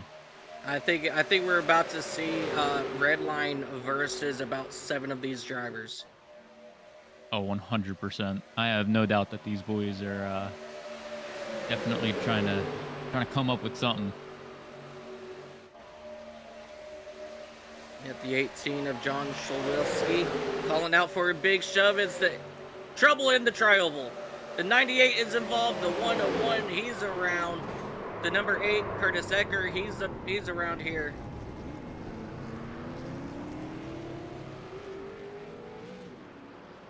Man, that 98 of Andrew Teff just can't quite catch a break now that he's been kind of trapped back there with the rest of the pack. Yeah. He usually has himself worked a lot further up by now. Yeah, he almost had it saved, and then Brian LaPratt came and finished up the job. Just unfortunately, that's, hard pushing, coming down to, the final few laps here.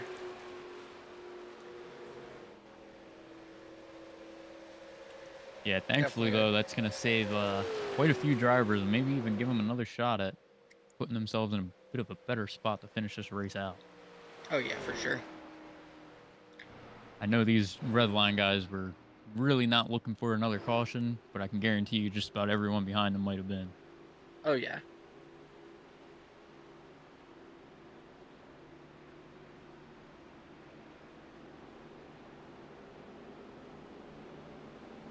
Now the question is, with all these extra cautions we've had, who's going to come in and maybe top up a little extra fuel just to make sure they can go through all 3 green-white-checkers if it comes down to it.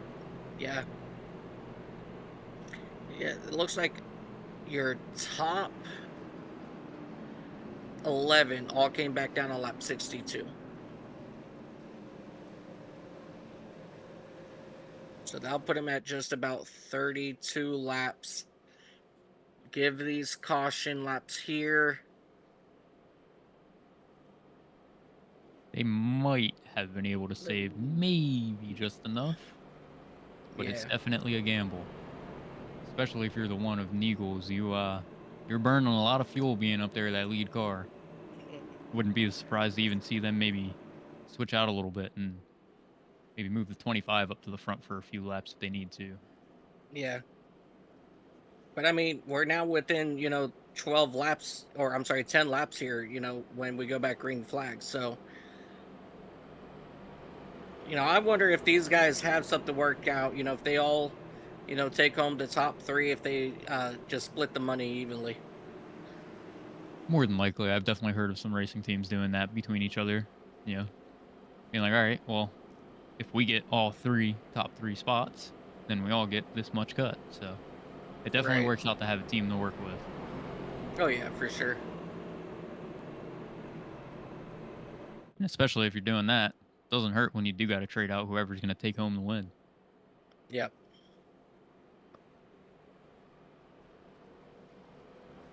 I wouldn't be surprised if that 25 car chooses to maybe try to stack that line up again to give their guy on the outside a chance to get down and lined up with him if he gets maybe roughed up a little bit, because I don't think these guys are having it anymore. Yeah.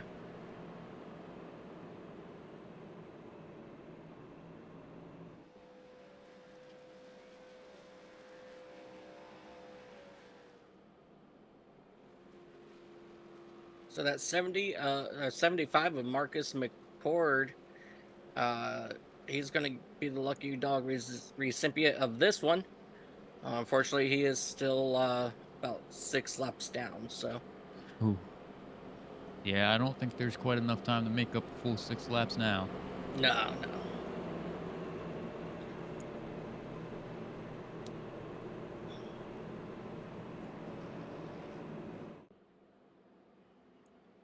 We definitely got a few cars still down here on pit road getting some damage repaired. So essentially,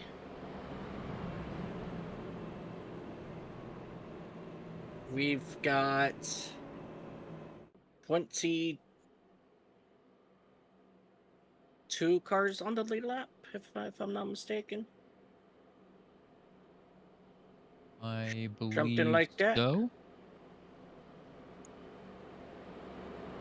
Trying to check my SDK on my end, see if I see anything different, but I think 22 is the number.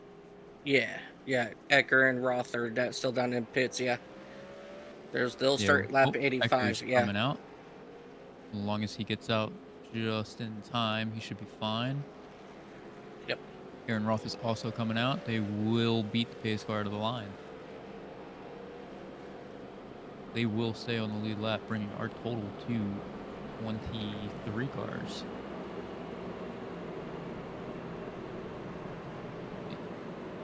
23? No, 22. 22. Yeah, Yeah, Christopher Pendel is Pendle. also Yeah, down 1 lap. yeah.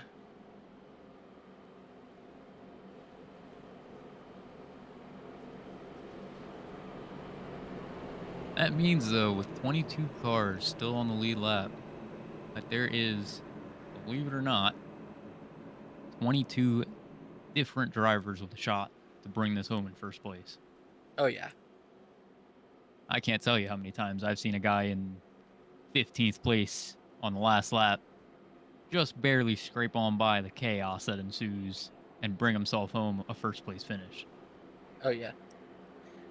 What's the furthest back you ever came to win a race on the final lap at So, a restrictor plate? fun fact, with super speedways, I have yet to actually bring home a win, but the furthest back I've made my way close to a win, I was in 18th, and this was back we did I forget what it was, but it was the Thanksgiving themed race we did at Talladega in the next gen car. So it was a couple Okay. months ago. I came from, I think, 18th all the way up to 4th, and I don't even think it was a full half a car length from taking 3rd from the guy in front of me at the time. Just Nice. barely missing a top 3 on that one. Nice. So, Yeah, the farthest I've come back on the last lap to win was here at Talladega, and I believe it was the trucks, and I was in 10th on the final ooh, lap to come back to the win. yeah, it's an exhilarating run when you pull something like that off. I mean, Oh yeah. there's nothing that quite feels as great as that. Oh yeah. All right, green flag is up in the air. One, hopefully for the final time here. 7 laps to go. Cody Neagles, he will get down in front of his teammates, and I the red. Go ahead. I was gonna say, I think these guys on this outside line better stick to it and make it work, because I think that's their only shot at getting a few of these guys back past the red line. Oh yeah, for We sure. don't But we don't have time to dilly dally. That's for sure. yeah, those guys on the outside, the 12, 23, and 11, they must now work together to try to make it work and slow up that 87 machine there on the inside. You know, if that 12 can get down in front of the 87, that's going to benefit them more. But no, they're going to go instead. They're going to go 3 wide here with 7 laps to go. With the 4 of Dennis Kane and the 43 of Alex Teff opting to work themselves all alone up there on that third line. Now here comes that middle lane into the Ooh. trial. The 12, he will separate the red line racing group. And now the 23 of Ryan Warp, he's going to stay to the outside. He's going to stay, get help from Joe Bonner from that 11 and the 41 of Dwayne Drummond. But remember, Dwayne Drummond, he's part of red line. So that's going to be very interesting to see how that will all play out. But that outside lane quickly disintegrating with only 3 cars. Yeah, it looks like Alex Teff and Andrew Teff and Curtis Ecker all opted to stay on that outside line. If they can work their way up to those front 3 on the outside, I think we got ourselves a race. Oh yeah, for sure. They just got to do it quickly because these laps are counting down. Yeah, for sure. That 76 machine of Kevin Allen, he needs to get right there on the back bumper of Timothy Eisburn.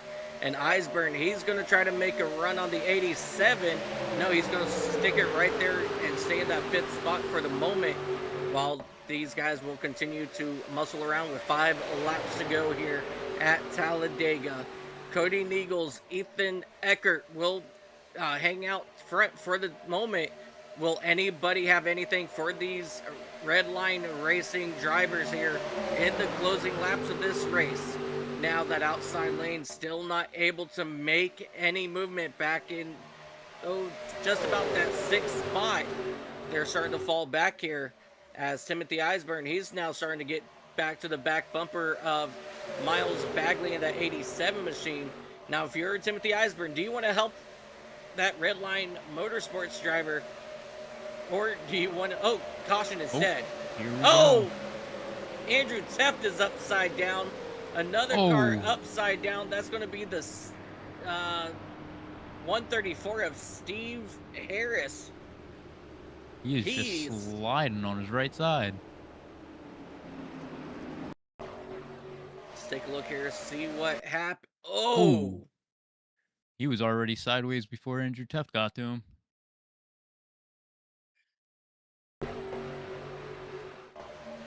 Oh. Man. Big hit from behind. Ouch. Oh. Kirby Wainscott also getting an unfortunate tag in that. The pace truck just coming out.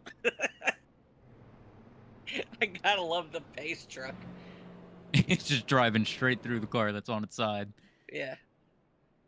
Hi, Steve. How are you?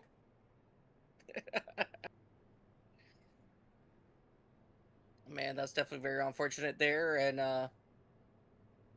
well, we're going to slow these cars down and allow the pace truck to come catch up to the field.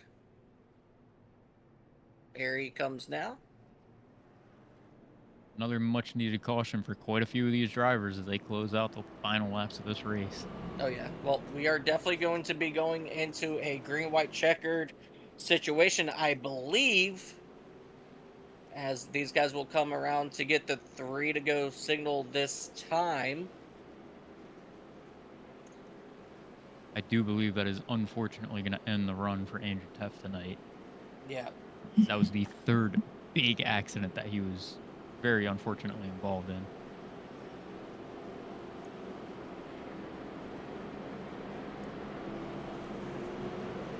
Yeah.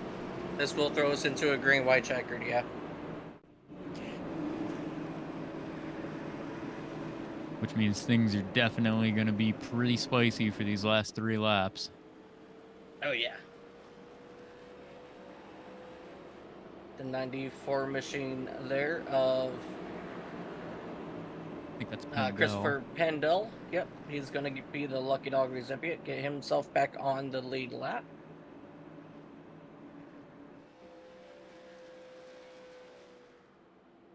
No better time than right now to be back on the lead lap. Oh yeah. Looks like Kirby Wainscott, I think he pitted. Yes. It looks like he's Mark. gonna stay racing. Not sure if he ended up using his fast repair earlier or not this race, but his car Oh, I'd doesn't imagine he look did. half bad. He took quite a shot there in that last incident, so he might have had that up his sleeve. This car actually looks pretty pristine.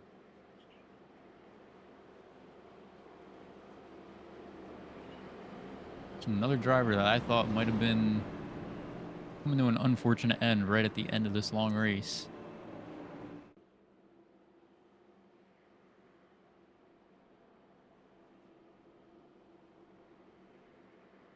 Fortunately, gets to keep going and still has a shot. Yeah.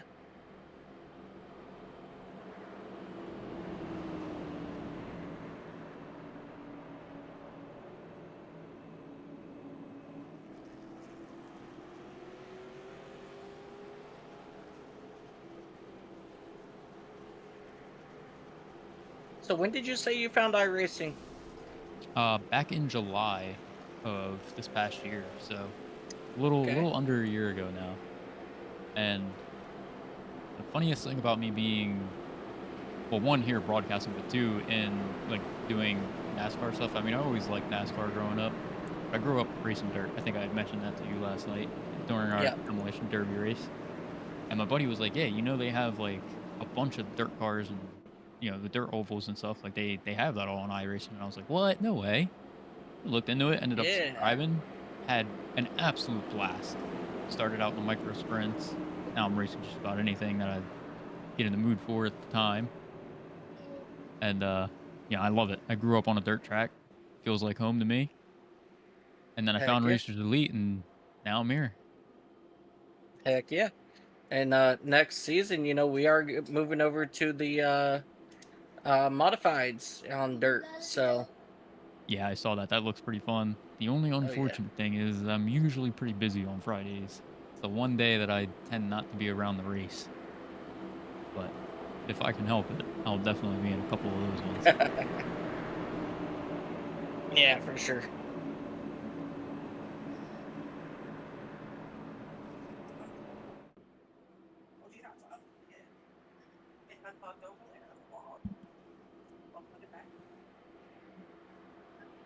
Oh, this is quite a bit of a shakeup here as the 12 is going to be the second car on the inside line. Yeah. Wonder what kind of difference is going to make, what attempts they make here for Team Redline to keep all three of these cars in the lead. Yeah.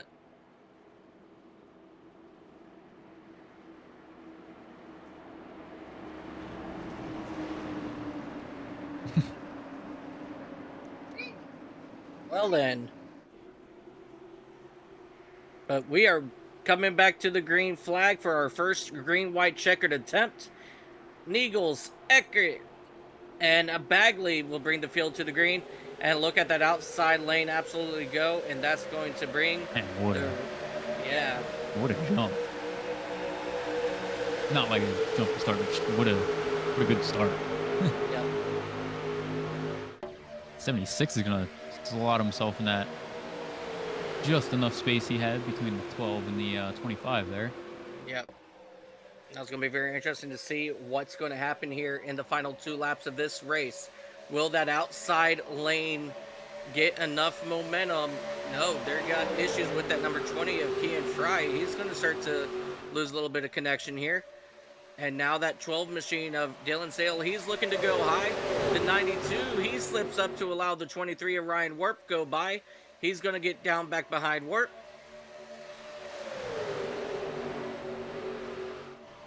These guys are scattered just about everywhere on this track right now. Yeah, white flag is in the air. The race is official. Whatever happens this lap, this is it. The 12, he is looking to go high. Ryan Warp, he's going to go with him around the outside. The 20 of Kean Fry, he's with him. Can these guys do anything for that 3 car pack out front. Will they have enough speed, or will they just get caught up in their own mess here on the final lap?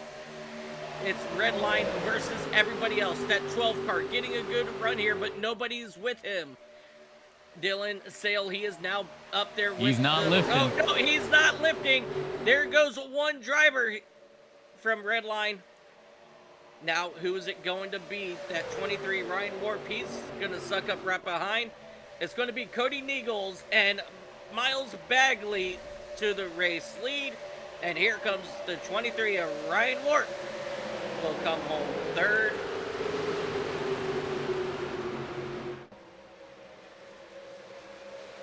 Now before, now we're gonna have to see how this. It's gonna be very interesting to see how these guys will play out the final lap here,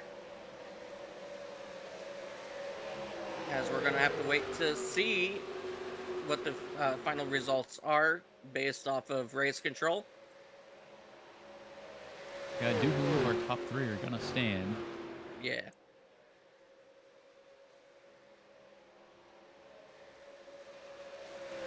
And on the oh wow, on the bright side, for those that didn't finish in the top three, they still have a little bit of hope and can bank on maybe winning that random prize slot. Yeah.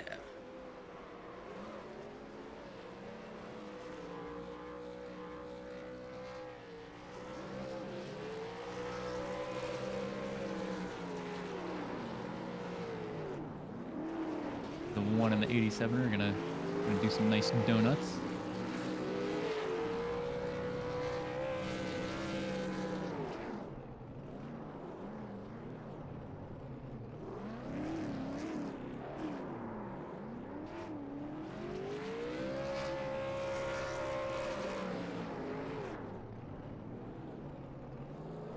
Hearing from the radio chatter, some tempers flaring after that finish. Yeah, I'm listening it too, and you know what they're complaining about is the 12 ran through the 25, which, looking at the replay here, the 12 said he left the door open, and unfortunately, Dylan, I'm gonna have to say no, man. He never blocked. He never really gave the room either. So unfortunate there, but your top three will definitely stand. And now we're going to wait to see what they say about the rest of this race. But why don't we go ahead and go over our race results while we wait for our drivers to come up for interviews? Yeah, it looks like most of them are just about ready.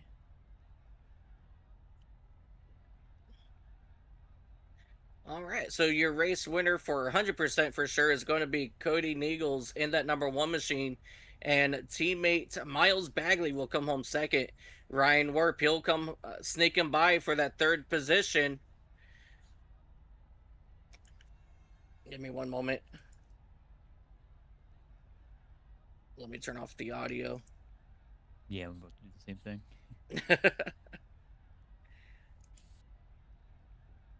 All right. Ryan Warp will bring it home third. Timothy Eisburn will bring it home fourth, and Kean Fry will make his way home fifth. Joe Bonner in the number 11 will bring it home sixth, followed by the 76 of Kevin Allen, the 71 of Mark Person. Alex Teft, he'll bring it home ninth, and rounding out your top 10 is going to be Curtis Ecker. The number 6 of Brett Bray will bring it home 11th, 12th. Kirby Wainscott, Dennis Kane 13th, Dwayne Drummond 14th, John Szolzowski will bring it home 15th. Ethan Ecker, unfortunately, will bring it home 16th.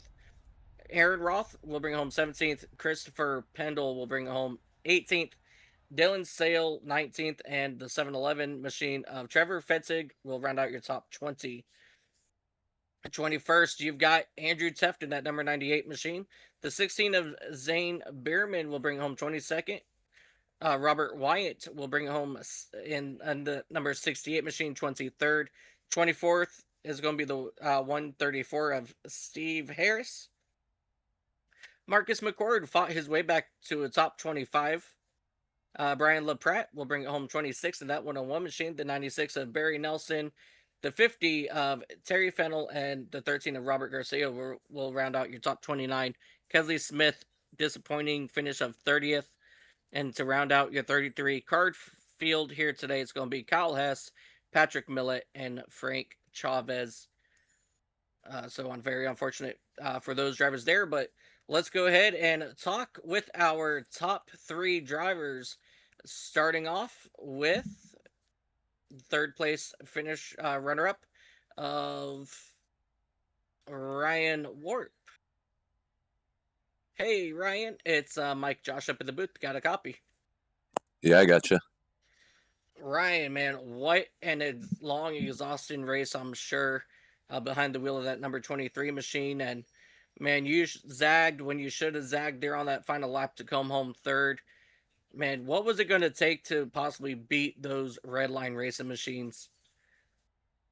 Well, I don't know. I don't think they were going to leave each other. So I don't know. I thought that my race was cooked after I left the outside lane at the end, but luckily the guys had some contact up there, and I was able to, like you said, zig or zag or whatever I did around it, come home third. Yeah, definitely a really good run for you. Coming up on that final restart, were you talking with Timothy back there? Trying to come up with a plan with him to get around those guys, or did you just roll the dice and say, "Let's go"?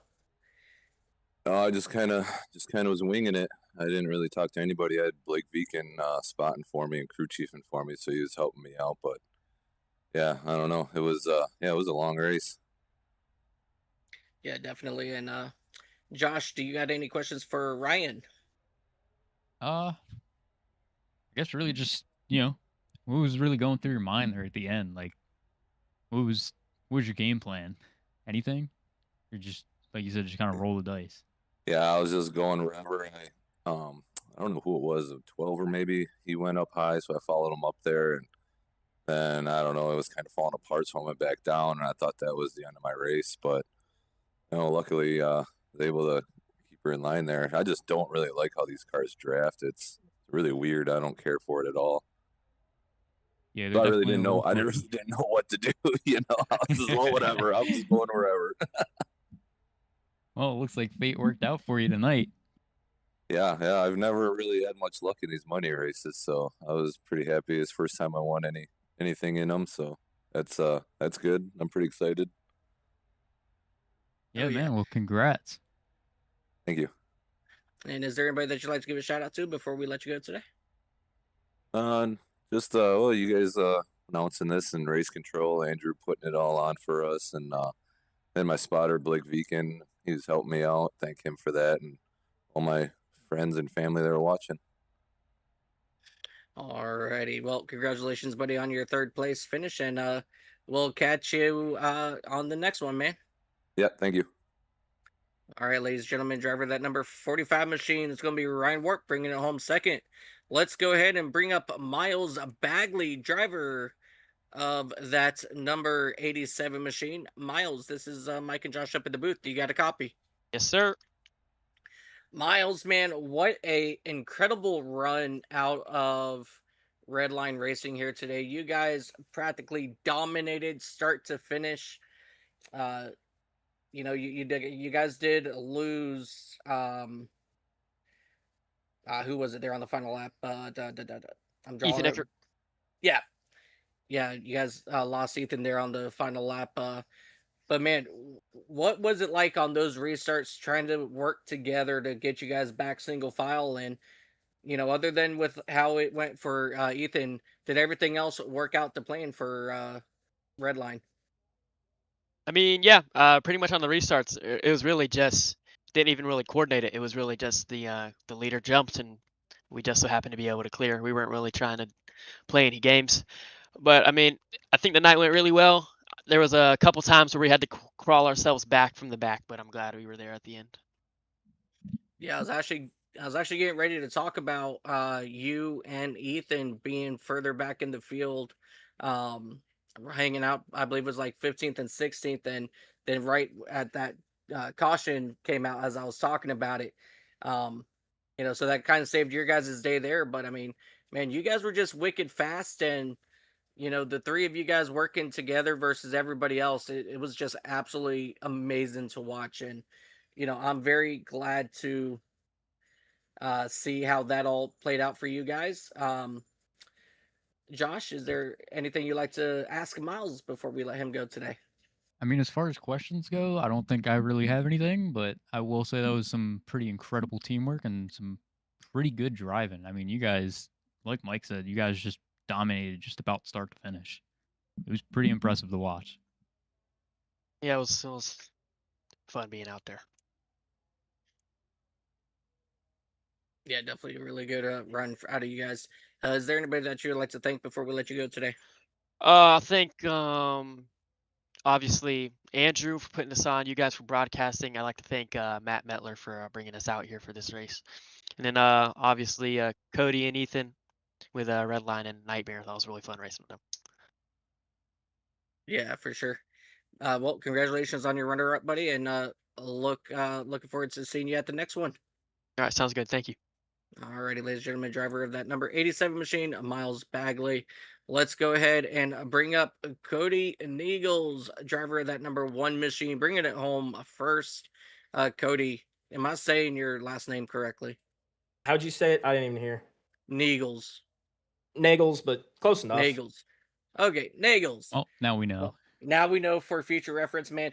Man, what a like I was just telling Miles, man, what an incredible run out of Redline. The way you guys were able to coordinate, and once you guys got lined up, man, you guys were tough to beat. Talk us through your race, what you experienced, and how those final couple cautions. What was going through your head? Yeah, I mean, the Redline team definitely had some fast machines out there today. With the wrecks that were happening late, I thought it was pretty crucial that we try to stay connected to each other the best as we could because it seemed like, the last car in line would kind of lose off of the guys in front of him. It was really, really easy. There was like a big bubble, and once it was broke, you couldn't just pull up like in other packages. You can get right up to them draft wise. And you really have nothing to worry about, even if you have nobody behind you, as long as you're within about a second and a half. But in this car, I mean, you could be 3-4 tenths off the guy in front of you and you're in trouble. So I think that was our whole thought process through the race is just take care of each other and try to stay connected nose to tail as much as we possibly could and just kind of take care of each other and try not to let anyone get too far disconnected between us. And it worked out pretty well, I think. Sucks that Ethan, didn't get a good finish out of it, but he definitely ran a good race, and we'll Yeah. still take a 1-2 for the Red Line team, and that's good momentum for us. Yeah, for sure. Definitely just an incredible run there. Josh, anything for Cody? Yeah, I mean, no questions, I don't think, but definitely like I said before, a dominating performance by the team. You guys stayed hooked right behind each other. You guys did phenomenal in that aspect. And you definitely made it extremely difficult for the rest of the competition to really put up much of a fight. You know, So, with super speedway racing, it really a lot of it is team oriented, and I think there's a lot that the other teams can take away from this. And in the next race, I expect that they're gonna bring their A game.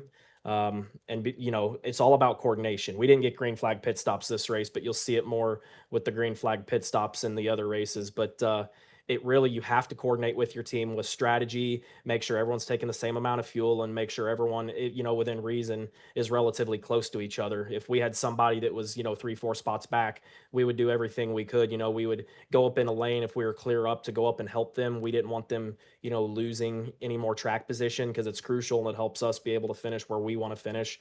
I think at one point all three of us were kind of back a little bit because there's three that were working together. We had a couple others, but it seemed like the three of us were connected pretty close the whole race. And if one of us would get disconnected, we really just tried to make sure we could pick up that person. So when we had lost the track position, we got a little bit nervous because it is relatively hard to pass in this car, and we had to do it pretty clean, and we had to be patient with it. There's a couple times where I was being told, hey, there's a spot there, we can try to split the lanes. And I was like, no, be patient. Let the race come to us a little bit. I think, we have enough speed. I don't think we have to do anything crazy. And thankfully that got us to the front. It kept a clean nose because I wasn't trying to get a couple of my teammates involved in a wreck by me forcing the issue on something, knowing that if they do get in a wreck, that's probably going to be the race because there just isn't enough time late to be able to make another charge to the front. Yeah, I mean, you guys definitely disappeared for a little bit, and then it seemed like out of nowhere, you guys were just kind of right back there. You know, it was some incredible driving today, and definitely a very worthy win for you guys. You guys did great. Thank you again. Gotta give a big shout out to Matt Metler for getting us together for this race, and yeah, hopefully we get to run a little bit more as a group because a couple of us haven't ran together very much. So this was more of a us trying to build chemistry together, and it seemed like it worked out pretty well. Yeah, it definitely did. I mean, you wouldn't know it from the outside in, that's for sure. You guys look like you do this all the time. Yeah, we definitely do, but it's just we come from some different teams and we've been wanting to run together a little bit more. So we know how we run and we know our styles. So like me and Ethan have ran together before, but we recently just joined the same team together again, and it's been about a year since we've actually been on the same team. So there is chemistry there. Miles, neither of us have ran with Miles on a team, but he officially joined our team as of a day or two ago. So we're still very much building chemistry with Miles, and me and Ethan are still figuring it out together. But Mark, he runs on a different team than we do, but we all come together for Red Line, and same with Dwayne. So still, like I said, a little bit of chemistry there. We're going to have to try to build on and move forward with, but that's what these races are for. You take the good out of it, but you also don't want to get complacent with your team, and you want to make sure you figure out what you could have done better, because that's the first thing I look at is we didn't have Mark and we didn't have Dwayne with us, and Mark didn't have his best race, so there's going to be a lot to look at there and make sure we can improve on that. That is absolutely something I really love about that. I race over with Epic Fails Motorsports, and that's one of the things that we also do over there as well as a team is, after all of our endurance races or just even single races, throughout the week. Okay, I screwed up. What can I do different to avoid the wreck, or what could I've done different to, to hit my marks better, or exactly what you said. Just go back and review it all together as a team. Say, well, this is where we screwed up, guys, and this is where we can improve. So I absolutely love that mindset over at Raceline, and big props to you guys over there.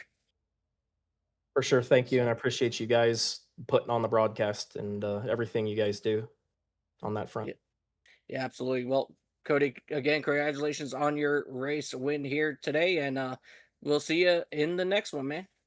Thank you. And real quick, again, I just want to give Matt Metler more of a formal shout out for putting the team together. But Redline Racing Network did a very good job putting the team together.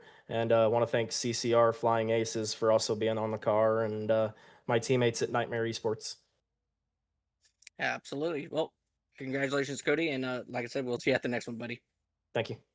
Ladies and gentlemen, your race winner, Cody Neagles, in that number one machine with the race win.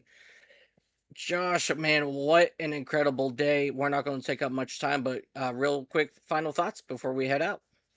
Man, I mean, like you said, it was just incredible. It was a lot of fun to watch, and I mean, I think they definitely could have had something for Red Line, but it seemed like the chemistry I expected kind of wasn't really there from some people that I see pretty often. A little Yeah. bit of bobbling around a little bit for some people, and unfortunately they just couldn't quite get hooked up to get quick enough. Yeah, for Still sure. some great racing to watch though. Yeah, for sure. And, congratulations to everybody that did come out and run today. It was a hard, long fought race all around, and some tempers flared. Some people are upset. Some people are smiling from ear to ear, but some people out there, that did finish in the mid pack still had a lot of fun all around, ladies and gentlemen. Thank you guys so much for joining us right here on the Racer Elite Network.